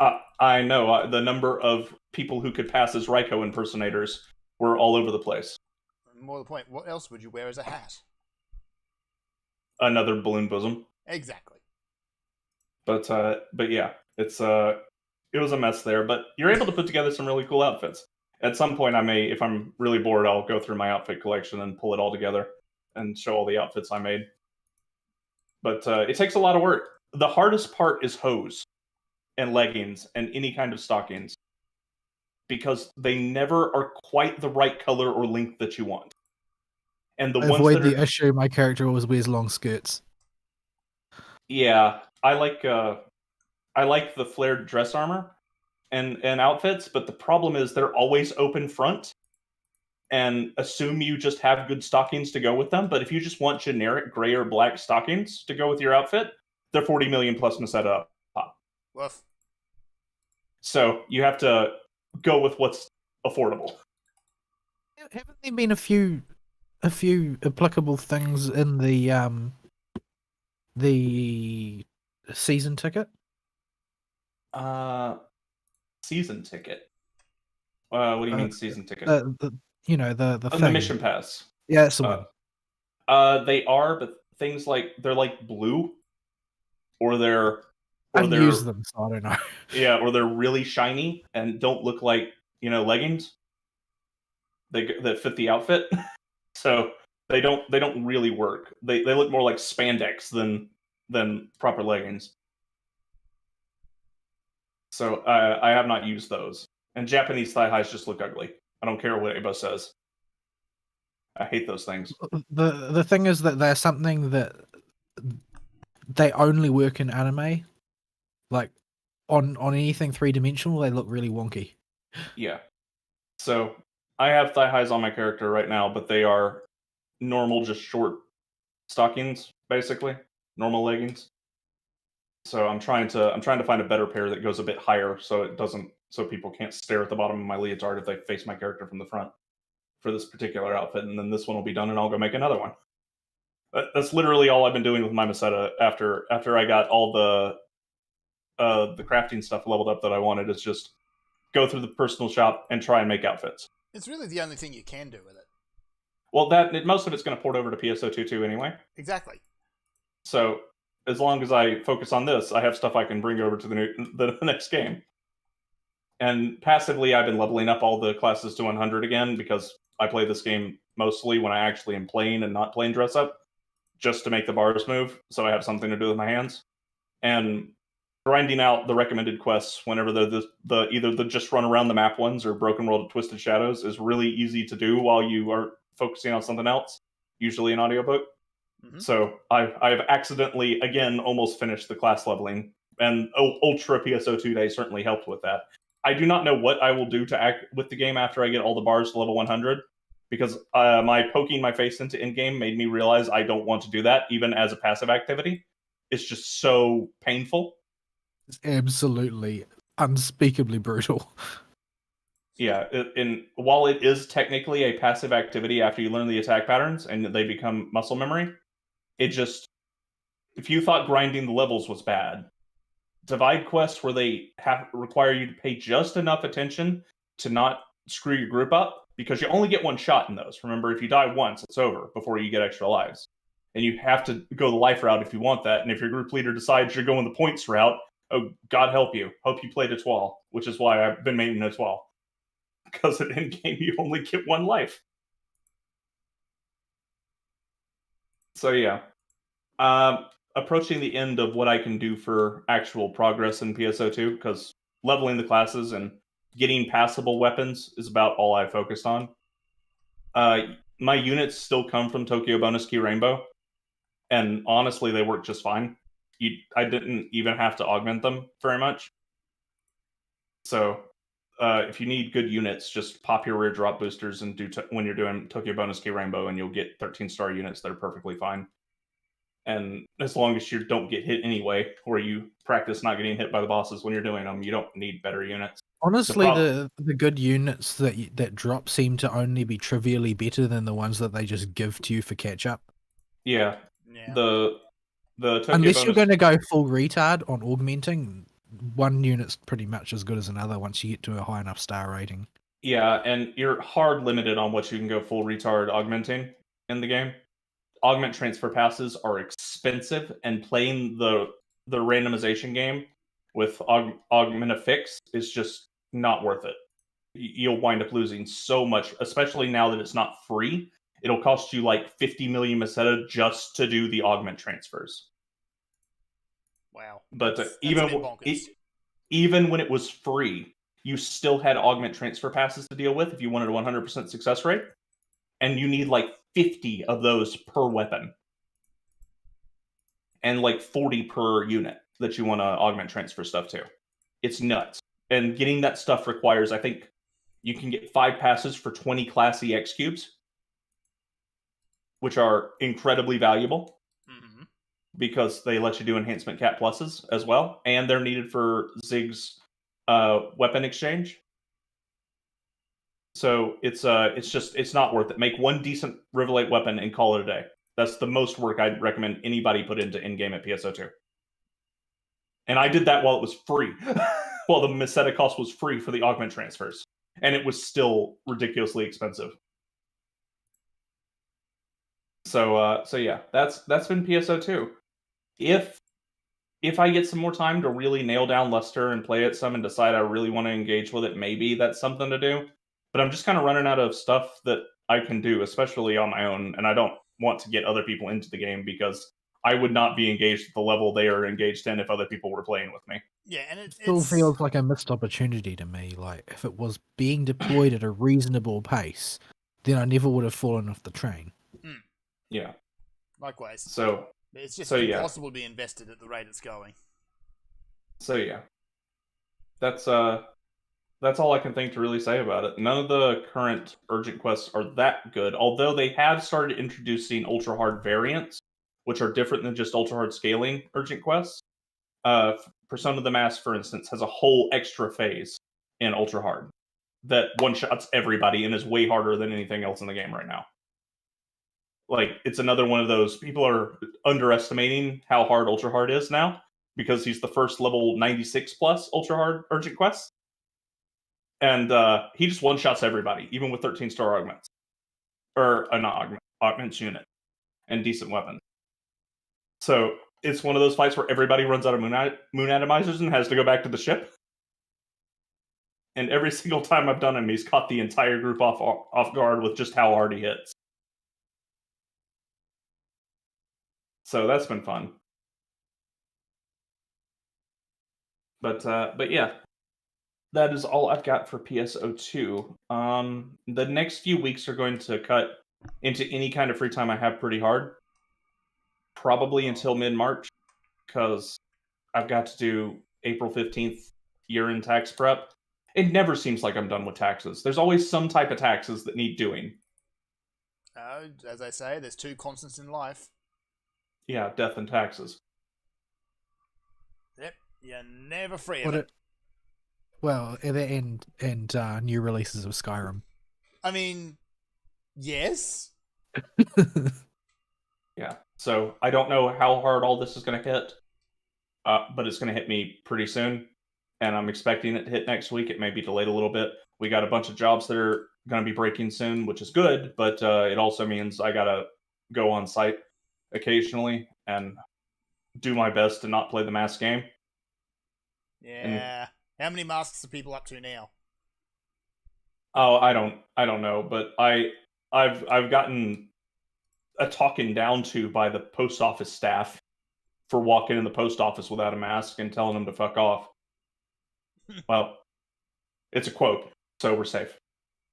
I mean, I'm quoting myself, but loophole. I guess. Yeah, we'll take it. But I got this story is really stupid. I just go to the post office to open the P.O. box and then leave. That's all I do. Yeah. And our P.O. box is not very big, and it's right by the door. I walk in the door, and a post office staff worker is there, and I'm not wearing a mask in there. I don't care what Joe Biden says. He's not the president anyway. So I go in there without a mask on. Like, you need to wear a mask on federal property, sir? Sir? I continue to ignore the guy, and he gets in the way of the door, and I look him dead in the eye and say F off. And look like I'm about to kill him, probably. Which I might have been at the time, I don't really remember. But he gets out of the way really fast, and I leave with the stuff that was in the P.O. box. So that has been my first encounter with somebody that is doing the will of the dictator. That happened this week. Yeah, So I'm still kind of boggling over the whole idea of double, triple, quadruple masking. Oh, didn't you know? You can now. It's just about making you do what they say. Like, this is a power trip. This has nothing to do with keeping anybody safe, and it never was. Maybe it's just no. How many masks can we give someone before they asphyxiate? I think it's all a ploy by the Gestapo because anal swabs are now on the table too. You what? Yeah. Really. Because no, this is China's troll on the rest of the world. Is that they're now claiming that the best way to get a clear diagnosis of the coof is to take anal swabs rather than nasal ones. Yeah, that sounds like someone's just taking the piss. No, this is not someone taking the piss. This is Xi Jinping taking the piss. The exact same way he did when he announced that lockdowns were the best way to control it. Because in the West, lockdowns, standing wisdom in the field of epidemiology was that lockdowns do not control respiratory diseases. The only reason the entire world is engaging them is because Xi Jinping told them to. Yep. And now Xi Jinping is telling people that you need to swab your anus. So are they just going to do it? Maybe they will. There's no way of knowing. Oh, that's a phrase. I saw a post on the Win sites about Pete Buttigieg and his comments on the booty swab. Needless to say, he was in favor of them. I'm Well, he trying to would be, find it wouldn't again. he? I'm trying to find it again. It's right up his alley. Oh, here we go. Or at least that's what he's hoping. Here we go. I'll dump it in the politics board. I'm not sure what they're hoping to achieve out of your butt that they can't get from the throat. Well, Nothing. the expressed theory is that the virions will persist longer in the digestive tract than they are present in the nasal cavity or something like that. And it's not actually relevant. It's not meaningful, but it's what they're claiming to be the case. Yeah, that doesn't hold up to any sort of scrutiny, does it? No, I and dropped- it's not intended to, because they know that they can say any old stupid counterfactual and the West will jump on it and do as they're told. Mm-hmm. Yep. I posted the Buttigieg thing in politics. So yeah, I've not been happy with this. Anytime I approach anybody now, they seem to be more gung ho about the masks and stuff than they were a few months ago after Joe's little order that it has to be done on federal property, and this really ticks me off. And unfortunately, I have to go to a lot of places that are funded by government and don't know if they count. So like hospitals and stuff for the kind of jobs they're breaking. No, it's I- not federal property though. They don't own the building. Yeah, but they might It's have. entirely down to whether or not the administrative staff there decide that they're going to be part of the government. Yeah, it's with some of these hospitals like Emory, the line's blurry, where all of their money comes from the federal government, but they are technically a private entity, I think. So I don't know if they'll try to enforce it with draconian measures and threaten me with the police. But yeah, It I'm- all just feels like an exercise of power to me. Like why would it be in their interest to threaten a customer with the police, unless they get something out of it? yeah. Well, I'm not a customer. Not that they'll know when I first walk in, but I'm not a customer. I'm a salesperson who's already sold them junk and is going to install it to get my money.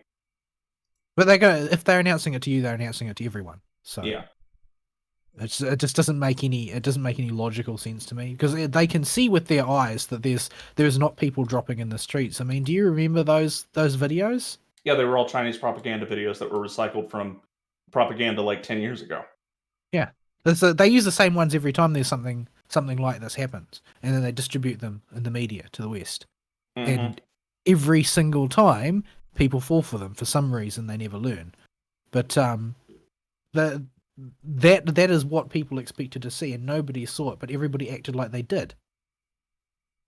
I don't get it. I don't understand why play ball with Red China. There's never been a good reason to do so. Everybody seems to want to. Yep. Well, I'm going out of my way to specifically put a monkey wrench in their games they're playing with this, just by being that one obstinate jerk who isn't going to play. Like, I'll be that stick in the mud, because being the stick in the mud this time is the correct answer. It's both the moral and the right answer. So, they can get over it. Oh, we're going to get yeeted so hard for that little tangent. Oh yeah, that's YouTube going to come down on our heads. We'll be fine. But I mean, if they were going to yeet us, they would have yeeted us by now. So I'm not really. I'm just We've glad got they live a- in the desert, so it doesn't matter. well, it wouldn't matter if you lived in a populated city either. No, but nobody out here gives an ounce of a toss. So it's Yeah. just not something I have to deal with at all. Once in a did- while, I see somebody wearing a mask. Last week, I saw somebody driving down the road in their Prius by themselves wearing a mask in their car. I mean, they're driving a Prius. I named the car specifically because it tells you something. It tells you Yeah. everything. I saw a guy in a beat up old pickup truck in his car. He looked like a good old boy, and he had a face shield and 2 masks on at the post office. Good lord. What was he expecting to happen to him? I don't know, but I was so flabbergasted that type of person would buy into this garbage. Unless there's a camera in that car and his employer's forcing him to wear it, there is no reason for him to be doing that. I mean, in some respects, I can sort of accept that some people are just going to go complete wackadoodle and wear the full gear, but it offends my sensibilities when people don't wear the face shield, because the eyes are a major ingress for particulate matter. Like if aspirated droplets land on your eyes, they'll be drained through your tear ducts into your sinus cavity and take root there, doing whatever they want. The answer So to if you- that is naturally wear a face mask over your eyes. Yes, obviously, that's what you should do. That is But, absolutely what you should do. And I'd we're love to all see gonna people doing that. That'd be awesome. we're all gonna be wearing freaking plastic like superhero masks that cover our entire face at the rate we're going with respirators attached. Place a plastic bag over one's head. Yeah, it's gonna look like some Russian post-apocalyptic sci-fi or something. Yeah, it's so stupid. So yeah, I fully expect all of that to cause problems because I'm not going to play the game. And once I get underground and it is not feasible to do heavy manual labor with masks on, period, you're going to die. Yeah, you can't do that. Yeah, and I get to the construction area, it'll be fine. Nobody's going to be wearing a mask. It's getting through the administrative staff to let them to get them to open the elevator and give me the key to go to the lower levels that worries me, because it's inevitably going to be some young lady who totally buys into this garbage and probably has 2 boyfriends, one of which just sits in the corner and films her and her current boyfriend. A little bit too much information. Yeah. It's too always much. that, but it's always that type of person who you could totally see doing that. Is she They're the Karen? ones. They might be.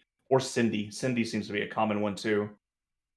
I'm starting to think Cindy might be the new Karen. Yeesh. So we need more of them. So yeah, But to be fair, Karen is just the latest name of a long-term phenomenon. yeah, middle-aged white woman, busybody.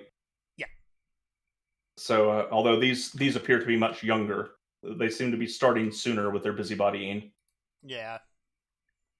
So Well, I mean, it was because previously Karens usually had children, but now nobody wants to have children, so they skip the stage of being a new mother and go straight to being a Karen.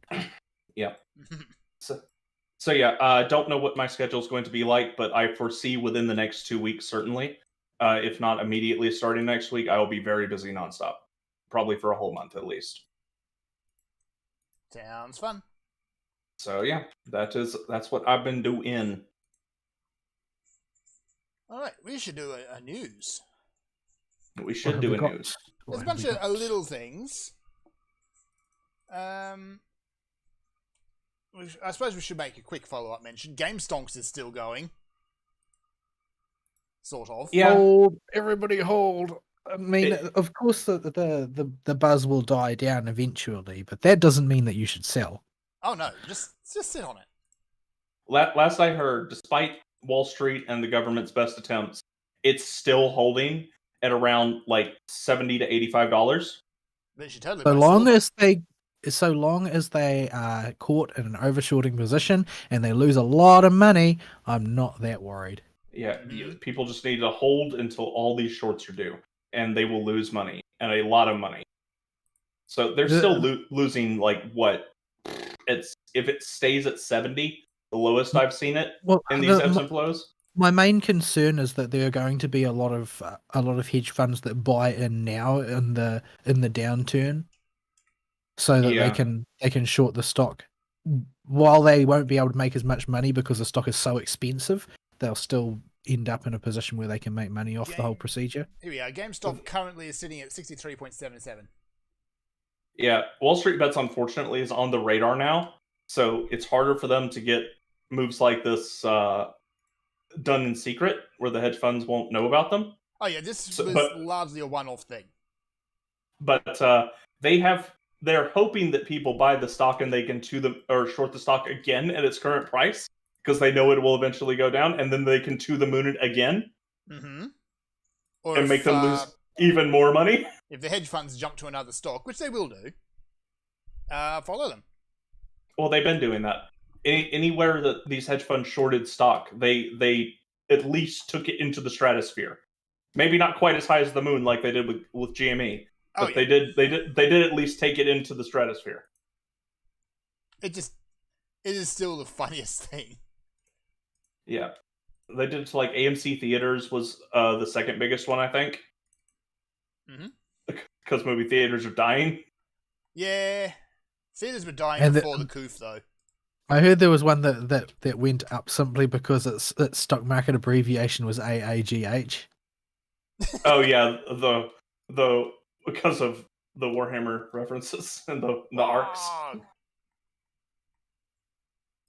And I think it was Sargon's podcast who made the point that this really is a case of the Orc Horde coming out, and because they believe the car is red, it will go faster.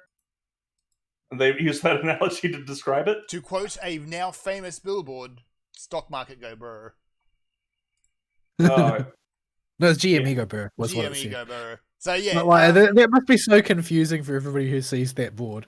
yeah. So for those who haven't noticed, if you go, I believe it's in Times Square, someone purchased a billboard and put GME go brr on it.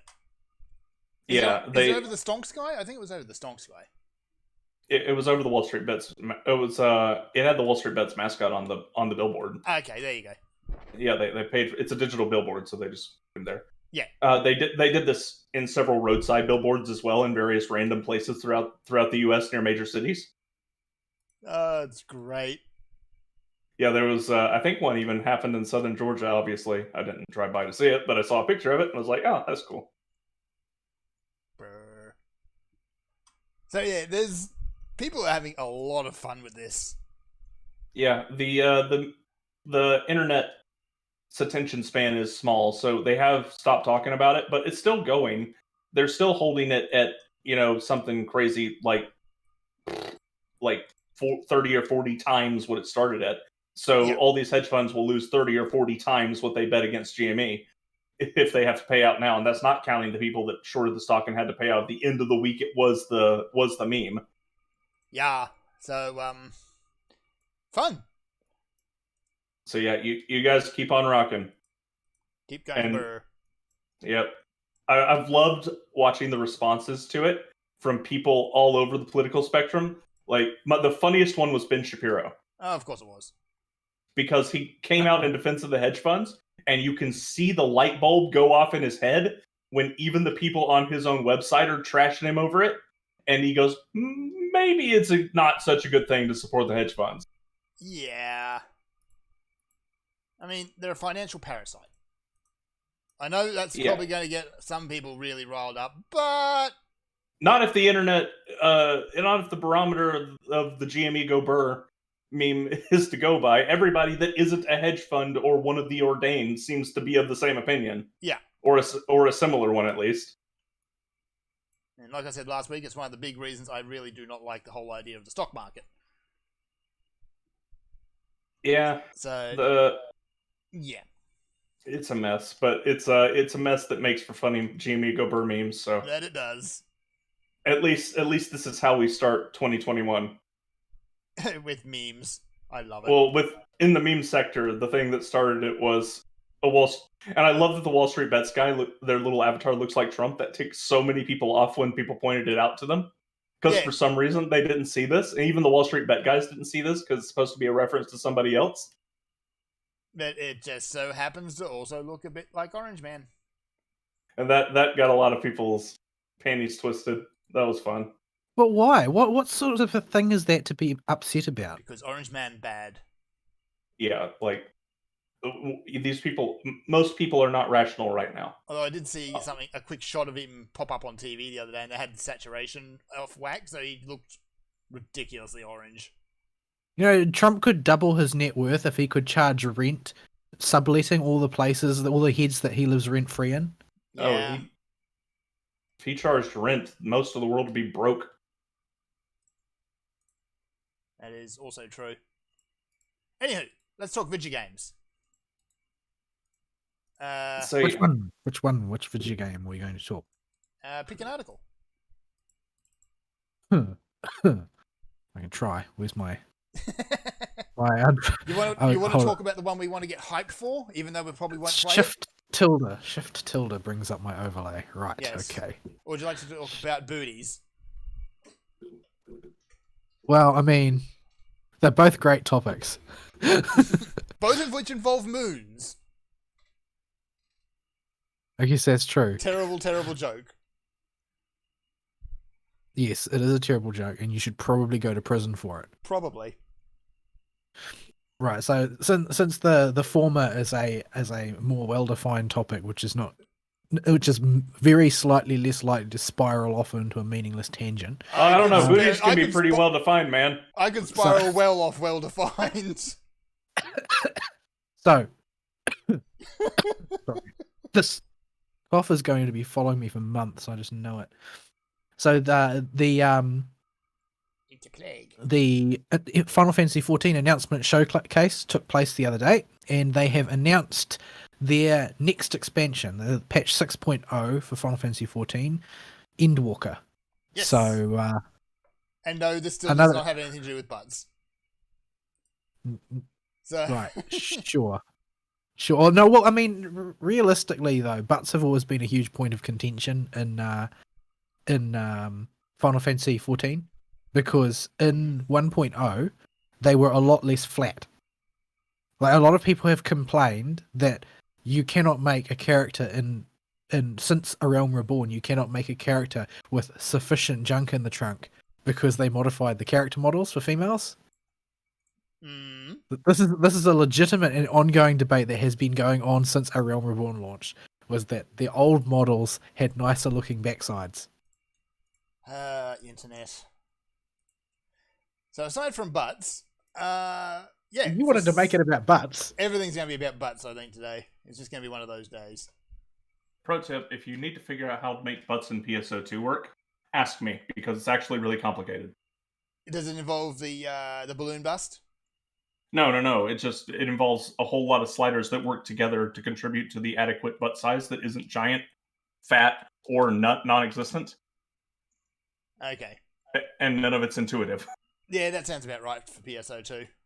I don't find any character creation system which has lots and lots of sliders to be intuitive. I don't understand how people can even make characters that look good in those. It never works for me. Anyway.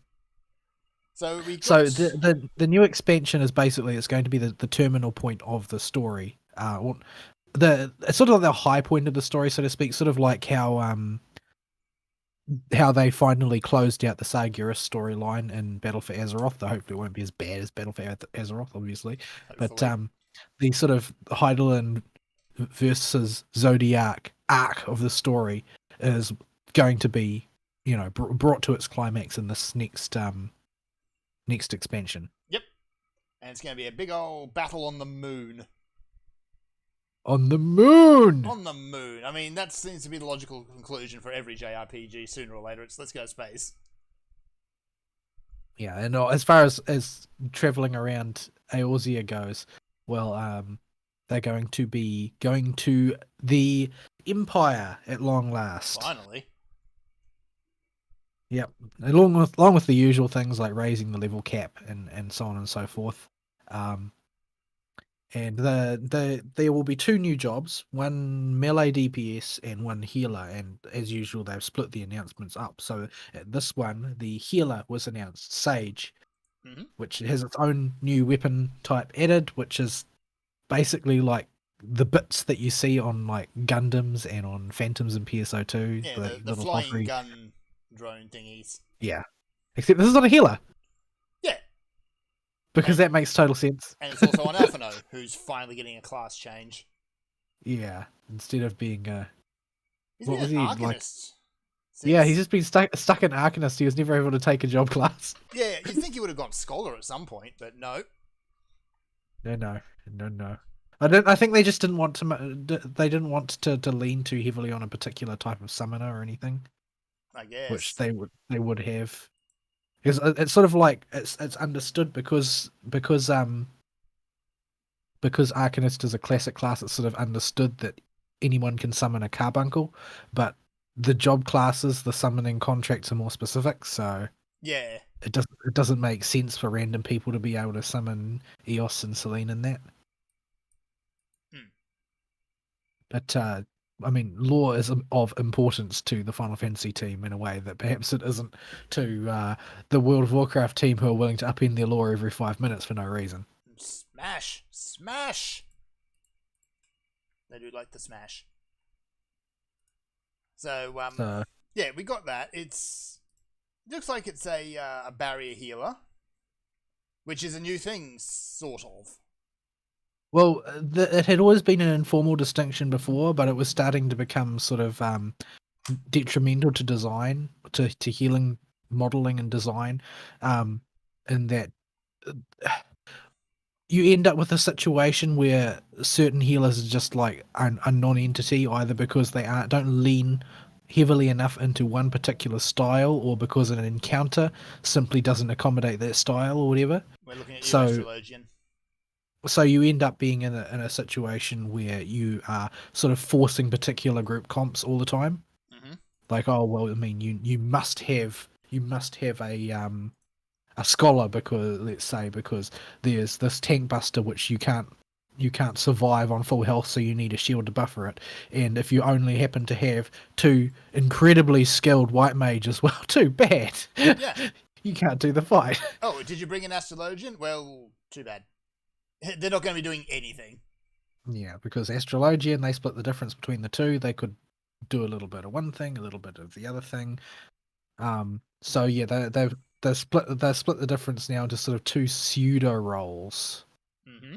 I don't know exactly how that's going to affect their design philosophy, but hopefully it represents a recognition of the sort of the difference between the regen based healer and the proactive shielding based healer.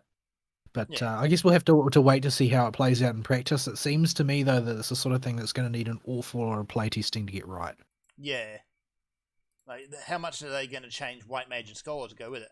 They've already announced that Astrologian's going to get a massive overhaul for it.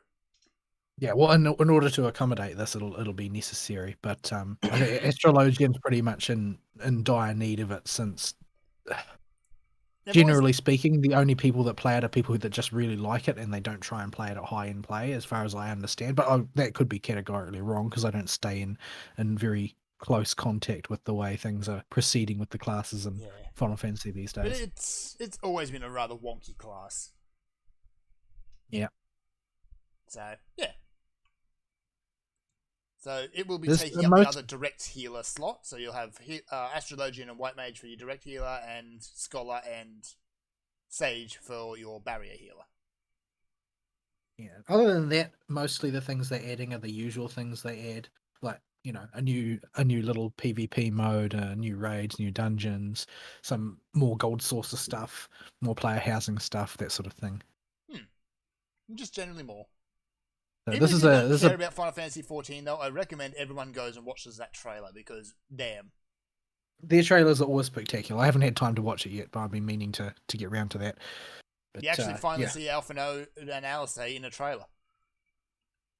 Oh, really? They've only been major characters for how long now? Since moment 1 of the game. They're the Yeah. first characters you actually see in the game. Yep. But I'm trying to think. There's not really a great deal of other things to say, because they're being pretty cagey about it. They don't want to out themselves on everything just yet. They don't want to splurge But, all over the place, no. Yeah, and there's a lot of stuff that like is going to be a bit lost on me, because I didn't play it all during Stormblood. Yeah. I bought Stormblood and then didn't play any of it, and I'm deeply frustrated about that. Which is not to say that I wasn't subscribed for most of Stormblood, because I was. I just wasn't actually playing, because admit, I was likewise. waiting for Fern and Ari to log on like an idiot. I don't have the time for it. Well, yeah, I don't just have the time to invest in an MMO like that. I want to. I'd love to have an MMO to invest in, but yeah. I don't know. I wasn't expecting you to play hardcore, but it would have been nice if you people had logged on so we could do a dungeon like once in a while. Yeah. Final Fantasy 14 is also kind of in a wonky spot where you really need to invest a lot before you can catch up to everyone. I don't know. I don't know what the shape of it is nowadays as far as catching up is concerned. There are some snarl ups where you really do have to lean on it really hard to catch up, but I think a lot of that has been somewhat glossed over now. I mean, Yeah. They they've streamlined a got bit of Realm Reborn. they have a vested interest in not streamlining it too much since they sell like quest completion Mm-hmm. sort of thing, which allows you to skip main storylines. But I think that you're doing it wrong Yeah, if you're you doing skip the yourself a major storyline. disservice because the story is 'Cause, really good. Yeah, I really enjoy the story as far as I played, but Yeah. and I heard that Shadowbringers really it's a step up again on top of previous stuff.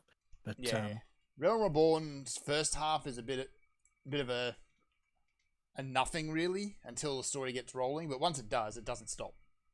yeah, I feel like part of the early part of Realm Reborn is probably so slow because they're dealing with a lot of legacy stuff. Mm. Trying to mesh the previous incarnation of the game into the new one in a way that doesn't alienate the people who were playing during 1.0. But everything's in the clear now, and they've just been going from strength to strength as far as their writing is concerned.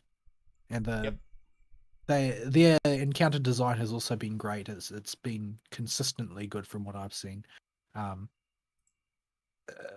People get excited about new content in Final Fantasy in a way that, by proportion, they just don't in World of Warcraft these days. Like when Final Fantasy 14 announces a new expansion, people are absolutely on the edge of their seat waiting to see what will happen next. When people hear a new expansion announced for World of Warcraft, they're desperately crossing their fingers that it won't be a complete screw up.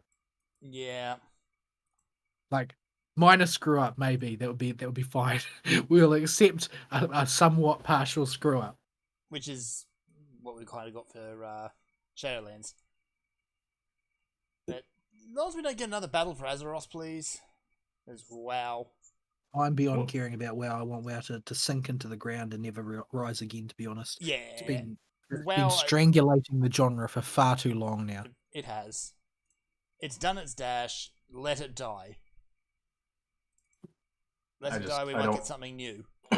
I don't trust any of the people on the dev team currently to make a competent game, let alone make something that they would play. Yeah. Like, all the old hands are long gone, so. Yeah, whoever, I don't even know who all is currently in charge of the major aspects of World of Warcraft these days. No, not a clue. And it can stay that way. I think it's still Eon, Hmm. but he's got a long trail of mistakes behind him now, and no record for rectifying them in a timely fashion. So, yeah. So he'll fit right in there. That I haven't heard anybody rhapsodizing about any aspect of Shadowlands, so I've I guess hardly that heard means anyone talking about it at all. it's because Yeah. nobody's playing it. I think people are just sick of it. I think that they've just been inflating their sub numbers for a long time, dramatically, and that by and large, the only people playing WoW are the people that would keep playing WoW come hell or high water. Mm-hmm. Yeah, That wouldn't quit it for anything because it's too much a part of their life to leave behind, and it's nothing to do with the quality of the content any longer. yeah.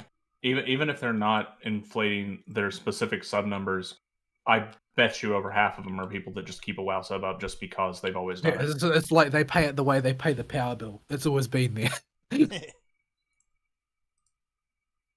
Yeah. Because nobody cares about Shadowlands.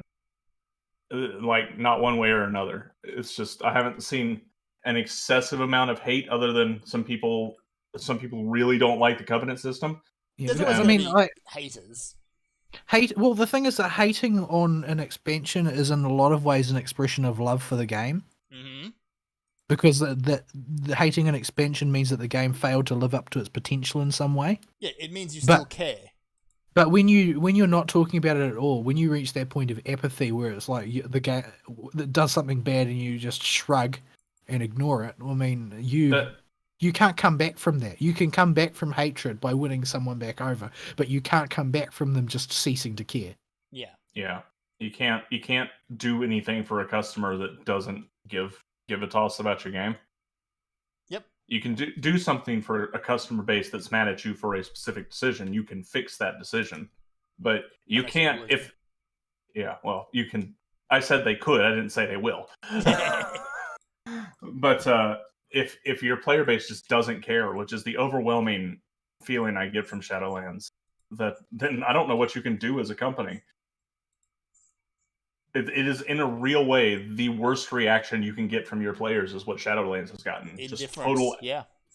total apathy, dead talk about the thing, with just a few people inside the hardcore circles that are talking about it. And even then, you usually hear about a story or two and something that they're really passionate about leaking out. Nothing for Shadowlands. Nothing.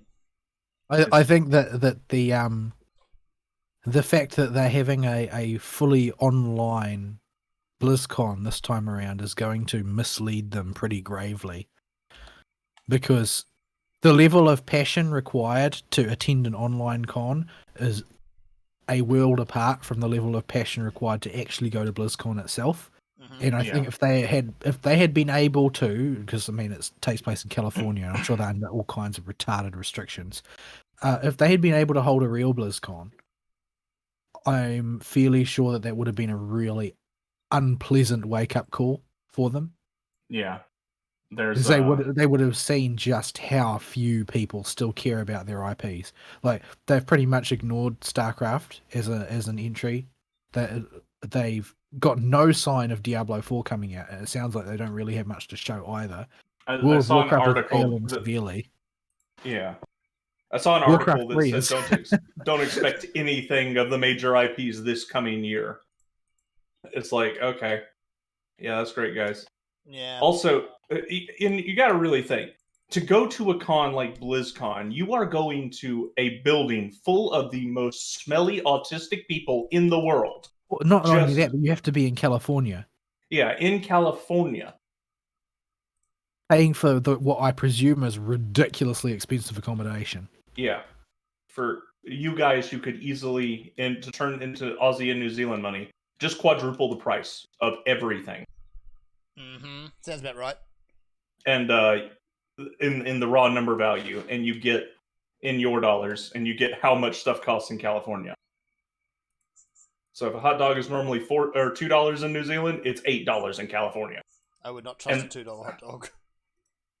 Well, I'm just using arbitrary numbers as an example. At $2, you are attending a sausage sizzle. You're not buying a hot dog. that's sausage and bread territory. So if a hot dog costs $5 in y'all's country, then it's going to cost $20 in California for a singular hot dog in y'all's money. That's a lot of money for a rather disappointing hot dog. Yeah, the numbers are arbitrary, but I have heard tales of like $14 hot dogs American in California. Reef, that is absurd. Yeah, I remember when I went to the Sydney Olympic Games, and to buy a 390ml bottle of Coca-Cola in year 2000, I think they were like about $5 a bottle. Yeah, that's standard now, but in 2000, that was ridiculously expensive. Yeah, that's a markup of like 400% sort of thing. Yeah. It's just absurd. But yeah, you gotta have some serious dedication to put up with that price gouging, that level of nerd funk, and that level of autism all in one building. Online, not so much. Yeah, you've got the food you want on tap. You can pause the panels. Like, there's a lot to be said for that experience, considering the in-person one and its various drawbacks. But yeah, I think that they really missing out on seeing the waning of passion that is taking place. Yeah, and I think that it's possible that we are only perceiving that they don't realize, because I think that it is more than likely that Activision will simply strangle them and then basically carve up the leftovers. Oh yeah. Yeah. I predicted early on that this may very well be the last expansion. I think a lot of people were thinking that off the back of the previous one. It's just the amount of ground that they need to make up is too great. Yeah, they needed this to be a home run, and they maybe, at best, got a single and a man on first base. Yeah. Like, it hasn't been the absolute disaster that Battle for Azeroth was, but yeah. They may have achieved something worse, which is indifference. Yeah, I genuinely think indifference is worse than if they just made another Battle for Azeroth. Oh, it definitely is. Absolutely 'Cause- is. If they had made another Battle for Azeroth, they could at least get people talking about the game. Yeah, because people would be saying, "Oh, have you heard about how bad this is? You should try it out. Just look how bad this is."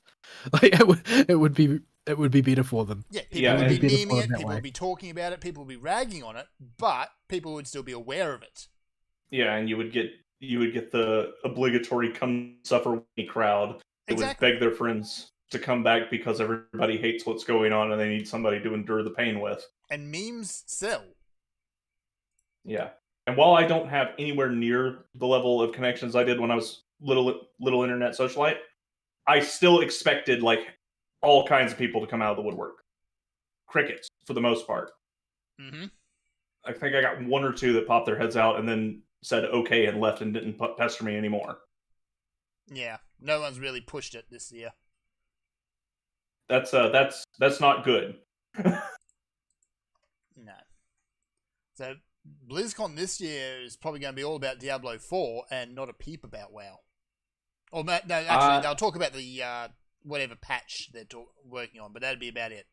I think this BlizzCon honestly looks pretty dry. They might have No, some I- D4. I would be surprised if they have any D4 to show. Yeah, yeah. Likely we'll get early access or early alpha footage at best. You might get another trailer, and that's probably it. That's probably it. But Diablo 'Cause- Immortal? Yeah, because Diablo 4 was never on the docket. It never had a team assigned to it until the Don't You People Have Phones. Yeah, wasn't that a disaster? Yeah, it would have been outsourced to Tencent or someone. Yep. Yeah, I would not be surprised if they're so desperate to make it look like this game's actually being made that they like buy assets from Chinese companies. Even Like they did for Diablo Immortal, you mean? yeah, even Boy Band Road Trip 15 did that. Yeah. Like it was going to be it was going to be 13. No, yeah, 13.2 or something. Yeah, Versus in the, 13. yeah, in the process of its retooling over and over again, they just ran out of time and had to go to Chinese asset farms to get some assets finished for it.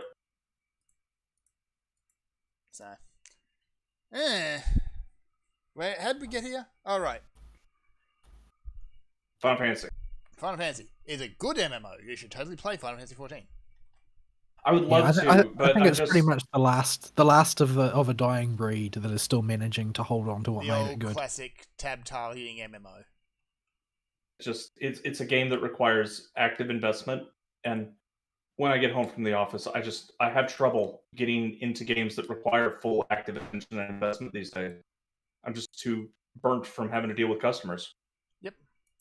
Bruh, you beat Rodan. Yeah, I did. Back then, I wasn't also doing accounting. Aren't you the IT guy? I am the accountant, the chief sales manager, and the IT guy. I am the So, everything. Though right now our company is essentially 2.5 people. And that half is made up of 2 individuals who are pseudo-contractors. Wooflu did a number on us, man. It did a number on everyone. Right. Next bit of article.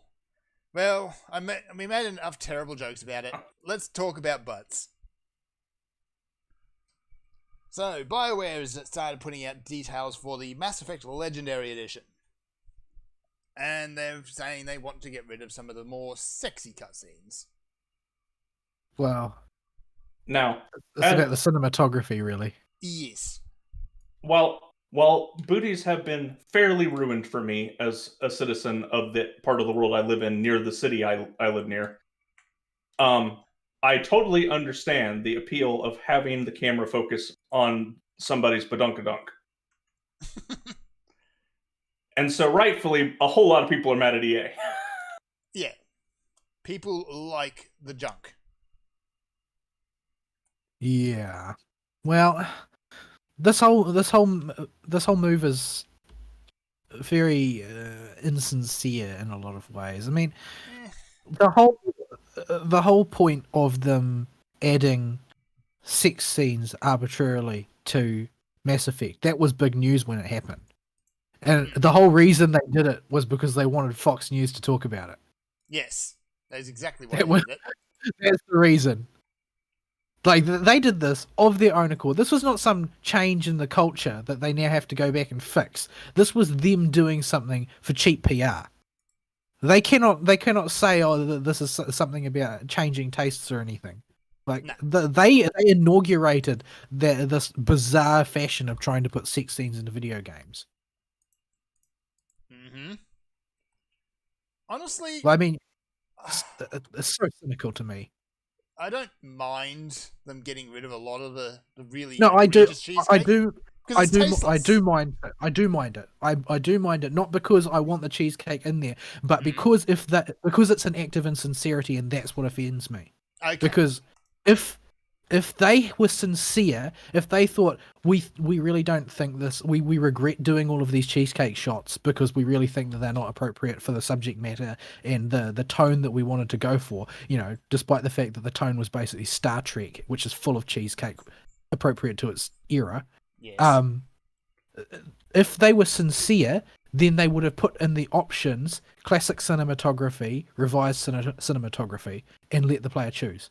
But they don't. They want to force down their view of the culture on people that buy the product. They are not trying to remake the original. They are trying to reimagine something that they think abides to the standards that they want. This is all being done for them. It's not being done for the customer or the player. It's being done for them. Mm-hmm. And that insincerity, that pretending to care, really annoys me.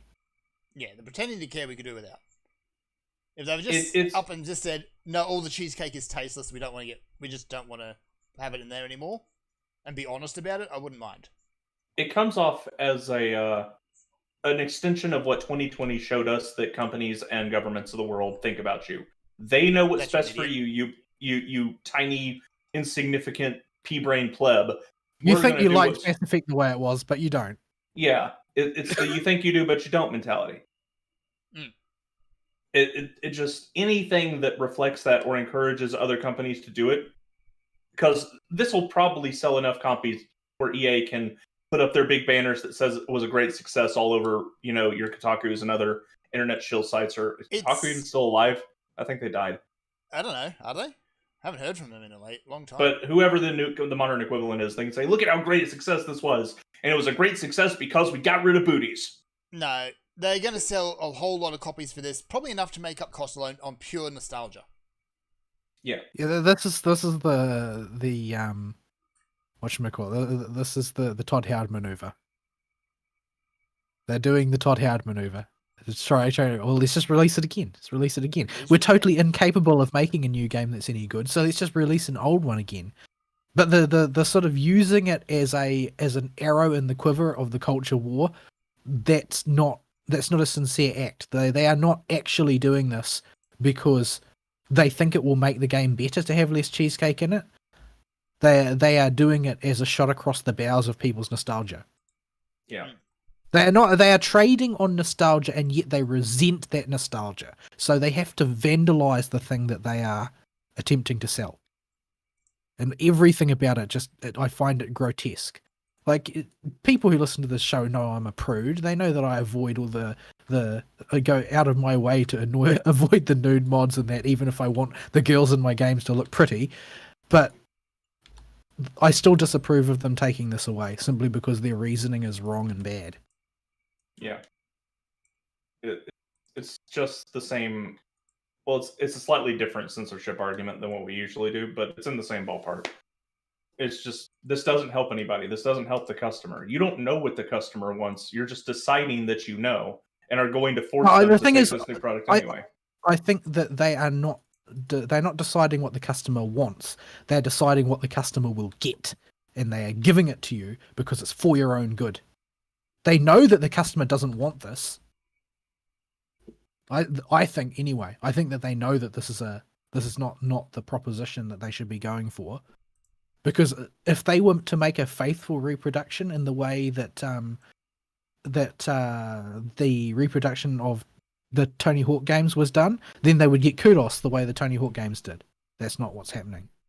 Yeah. That's not what's happening because they are attempting to cut across people's nostalgia. They're not attempting to just exploit it. They actually want to spit in your eye while they do this. And I think part of it probably comes from the resentment of being just another remaster team as opposed to getting to work on some grand project.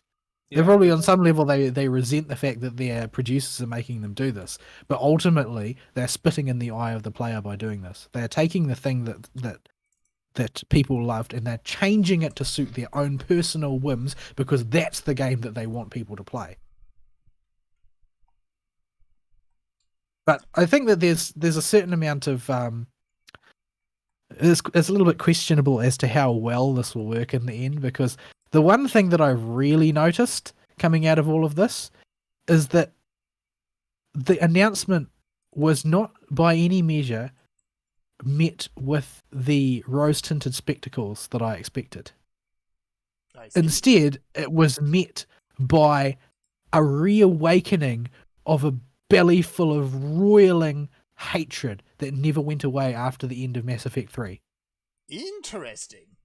Everybody is remembering how much that ending ruined the journey for them.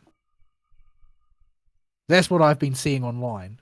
That's what I've been seeing on my social media anyway. People are talking again at about how bad the ending of Mass Effect 3 is. They are not talking about how excited they are to play Mass Effect 1 and 2 again. Incidentally, has anyone mentioned Andromeda? People avoid mentioning Andromeda. Yes, they do.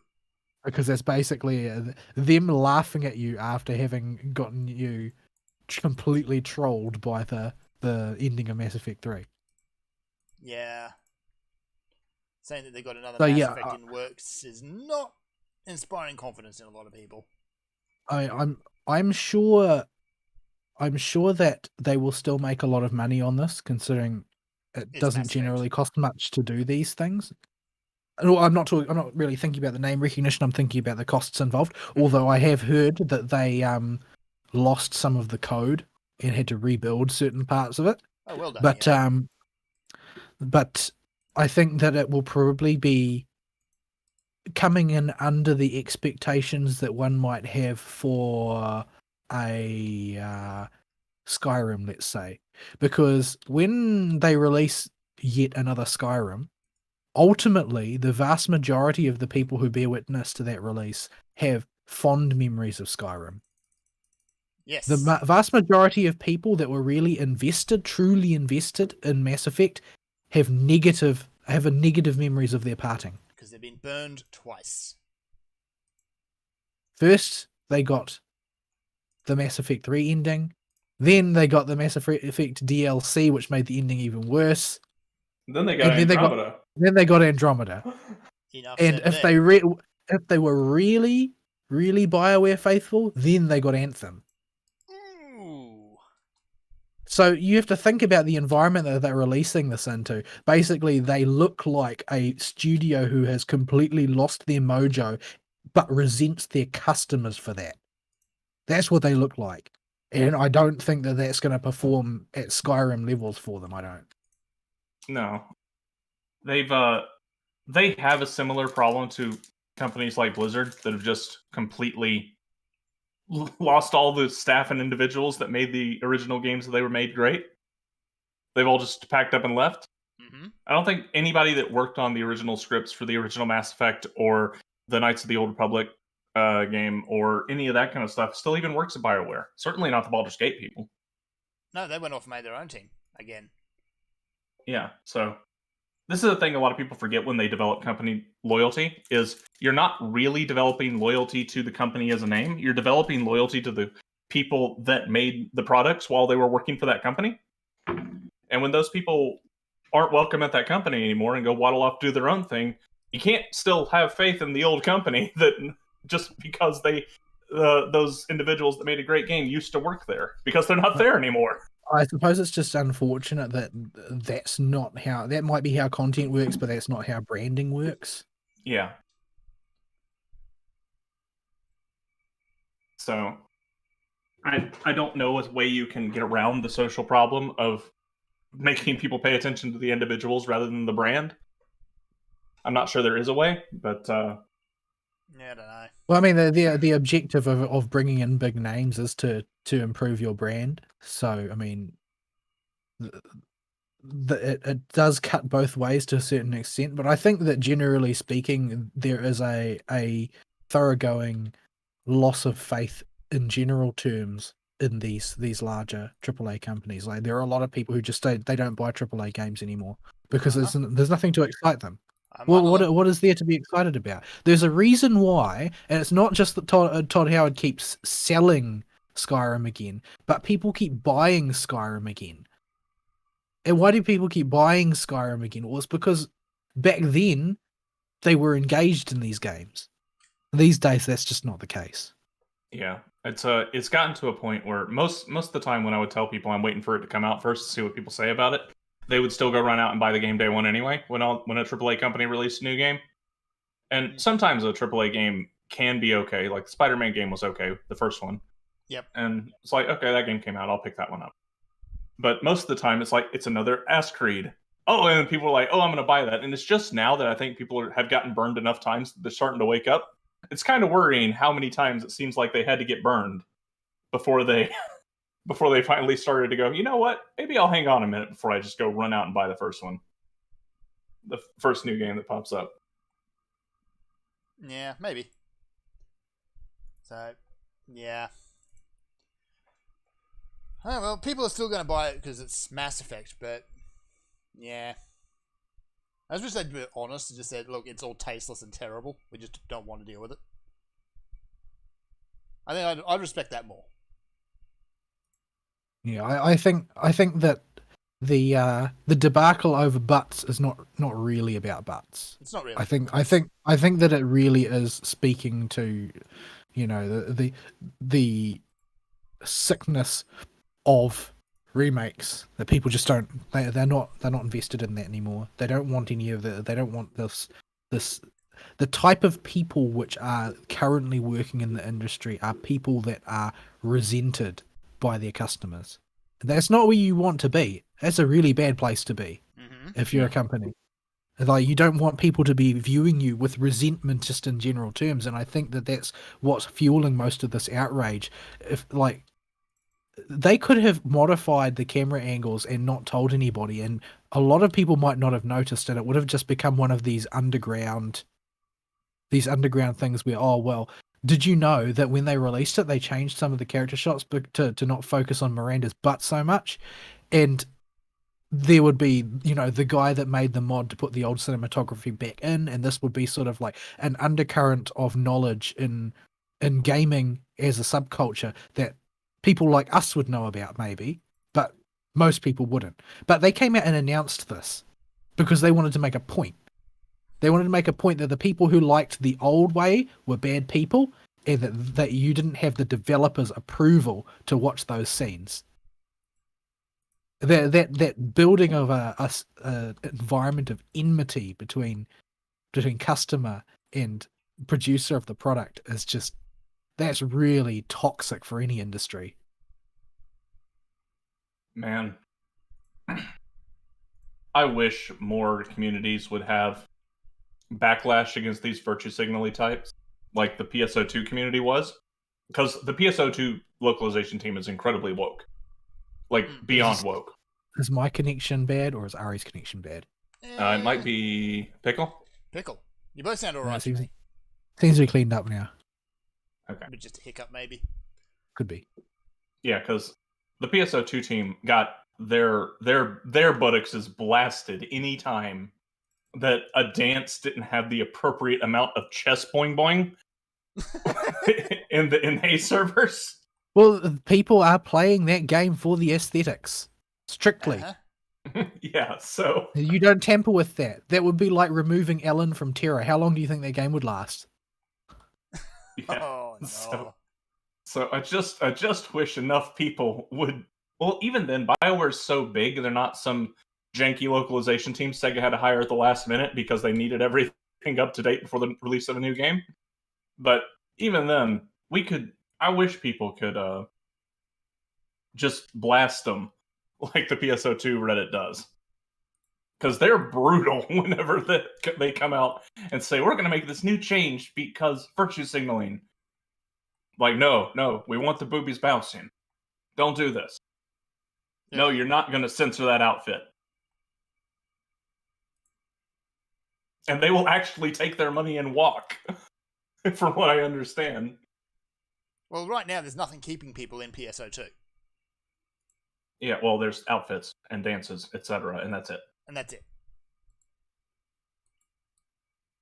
So, anyway, just a stray thought talking about booties and censorship got me thinking about.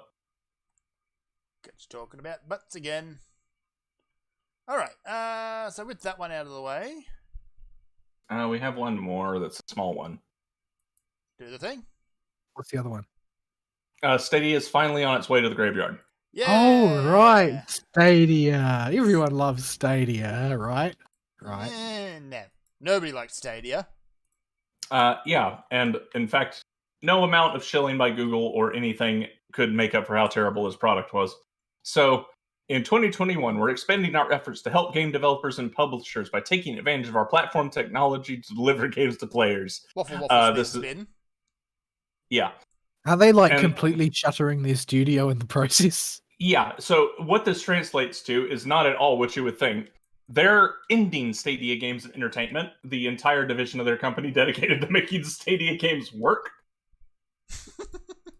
And they're going to... and the boss of Stadia Group, whoever it was, Jade Raymond or something, just packed up and left. The thing is, she's actually a very canny actor. So when she saw that it was a dead prospect, she was probably just looking for an out. Yeah, she's Like the reason why they've cancelled it so abruptly is probably because she's been filling their ears with words of "There's no way to save this. This was a bad idea from the start. You brought me in here, but I can't save it." Yeah, she would have seen the writing on the wall straight away. But yeah, someone up the tree decided they want to keep on pushing it. Yeah, somebody who lives in Google headquarters in probably California, where they have fiber lines near one of the major cities with a perfect internet connection and a physical distance to the servers, like less than 2 feet away. So, yeah, it works great for them. But the second you lose the fiber connection or increase enough distance between you and the servers, guess what? You don't work no more. Your product doesn't work. And yeah, And then you tried to headline it with a fighting game exclusive to your system for a little bit, like idiots. yeah, everyone who looked at Stadia when it was first announced said, "No, this is a terrible idea. It's not going to work." And guess what? It was a terrible idea that didn't work. So, another entry in the old Google graveyard. That graveyard is getting quite large. Right. Did we have anything else at all? Not much there. Although on the topic of Google Graveyard, remember Google Glass and how that was going to be the next big thing? Oh yeah, everyone Yeah, totally well- wants a camera strapped to their face. Well, it wasn't the people that were wearing it that didn't want it. It was everybody else on the planet that didn't want it. Yeah. But again, Google was front up told, no, that is a terrible idea. Let's do another quick skim around, see if there's anything else. Yeah, that was basically an act of, people they're not ready for that culturally, and I hope they never are. Oh, just you wait. We're moving towards the entire world will operate inside the Matrix. Yeah. There is only one other quick thing I think I just spotted. I should probably make a note. Gearbox has been bought, along with a couple of other. Oh right, companies, yeah. by the Didn't guys who run Embracer take THQ them in? Nordic. Didn't Embracer snatch them up? Yes. Embracer owns pretty much everybody that's not actually owned by Activision or EA at this point, Or Tencent. including a lot of ex-indies. Hmm. Well, Tencent doesn't own many of them. They own a few, but they have stakes in nearly all of them. Yes. Sometimes large, sometimes small, mostly small, but they've always got some money in there. Yeah. Enough to get somebody on the board. Once they get your foot in the door, then yeah. So we might see a change of industry, Gearbox. Leadership. Yeah. Gearbox needs to be flushed down the toilet, honestly. Randy needs to be flushed down the Randy toilet. needs to be flushed. Like, I haven't had any issues with stuff that THQ's been putting out.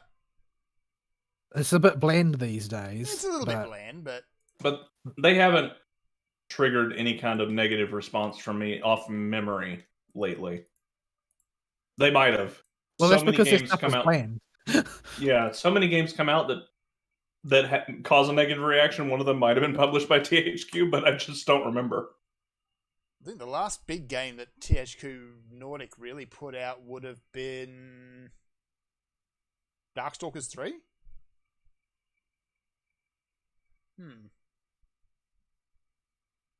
What? Not Darkstalkers. Darkstalkers is a Capcom property. Darksiders then. Yeah, Darksiders, whatever. But isn't that sufficiently old that it's on PS Plus? It was on PS Plus a couple of months after it launched. Which kind of says all you really need to know, doesn't it?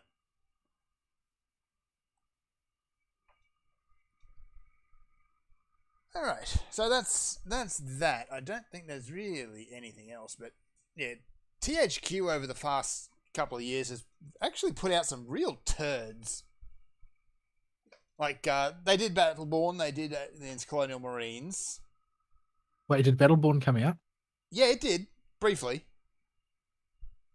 Is it still running? No. They also did, let me see, We Happy Few. Did that game get finished? Like, I was under the impression it was kind of a mess. It was a mess. It did get finished by definition. But the potential that whole thing had, it just failed to miss up to it in any capacity. So, yeah, that's another failure. They did have Borderlands. At least Borderlands is still successful. Yeah, but they've been just milking that one over Yeah. and over. Yeah. So, I saw something about one of the other battle shooters being really dumb. Apex Legends or something. Giving a terrorist group badge to everyone. Oh yeah, that was it. Yeah. We're not allowed to associate that group with terrorism, even though it's explicitly what they do. It's kind of in their charter. Yeah, they use violence in order to enact political change. Is that not terrorism? No, because they're not white people. Ah, I see. So your ability to be a terrorist is a function of your melanin level. Correct. Exactly. Never mind that most of the members are white women, from what I've seen in some screenshots. They wear black, so they're obviously transracial. Oh, that word. Well, Anywho. racialism is having a hard time catching on, you see. They gotta protect the non-white classes. Can't let white people become minorities, then they won't be minorities anymore. Never mind that they're already the majority population. Anywho. Or Fern. I'm just trying to break Fern at this point. Yeah, it's working. Don't bully the Fern. Oh, I love you, Fern. But you're gonna kill me before the end. We finish doing this show. Probably. So yeah. Anyway, so Gearbox is done. Honestly, I think if they stand up and just kick Randy out, these will improve tenfold. Well, that would be a good start, but I imagine Randy has hired a whole bunch of people and the people that are immediately underneath Randy are probably Randy suckers and do whatever Randy says. Yeah. And going to just rise up to replace him with another Randy. The thing about cronyism, though, is once the leader's out, usually the cronies will follow. Not always, but usually. So, we'll see what happens there, I guess. I'm not sure if Randy really has cronies in the conventional sense. Like, he seems to dispose of people pretty readily. Minions, then. Minions are expendable. Said minions have been ruined by, well, Facebook. Damn you, Karen, and your minion memes. Anyway, I think that's about it. Yep. I can't think of anything else. No, we just keep laughing at that, the death of Stadia. Yeah. Everybody who didn't work at Google called everything that happened with that system. Yep. Yep. The only people that didn't were the people that assumed Google knew something we didn't. Turns out they didn't. No, you never assume that. You're only going to set yourself up for disappointment if you assume Google knows what they're doing. Yeah, that's the one saving grace in them collecting everybody's data. They're probably so incompetent at it that whoever they give it to will just get an unreadable mess. Yeah. Yeah, you're not in any real danger from the big companies themselves, I think. They're just too incompetent. Well, but No. they can fund the election or the alleged election of individuals who can make your life difficult. Yeah, they can. Alright, anything else before we get out of here then? Well, we have actually made a long show. Yeah, we did. I ain't got anything. You ready to do closing comments and get out? Let us do that. Alright. Alright, closing comments go. I don't want to adult anymore, but for now that I've finally got Skyrim working, I'm actually going to play the game. But how long will it be working? Until I get some sort of inclination and run into something to think, hang on, this needs to be modded. In which case everything will probably catch fire again. Yeah. I'm having second thoughts about my character booty size now that we talked about it. I thought I got it right earlier in the week. You presented yourself as a master of booty sculpting. Yes, well, I said I understood the mechanisms. I didn't say I was any good at using them. It is a combination of leg, You presented waist, yourself and... as being able to give advice. Oh yeah, I can tell you how the sliders interact with each other. Doesn't mean I can tell what looks good until I try it and try on 30 outfits and decide I don't like it. Dad booty. So yes, we will see y'all next week. Sayonara. Bye-bye.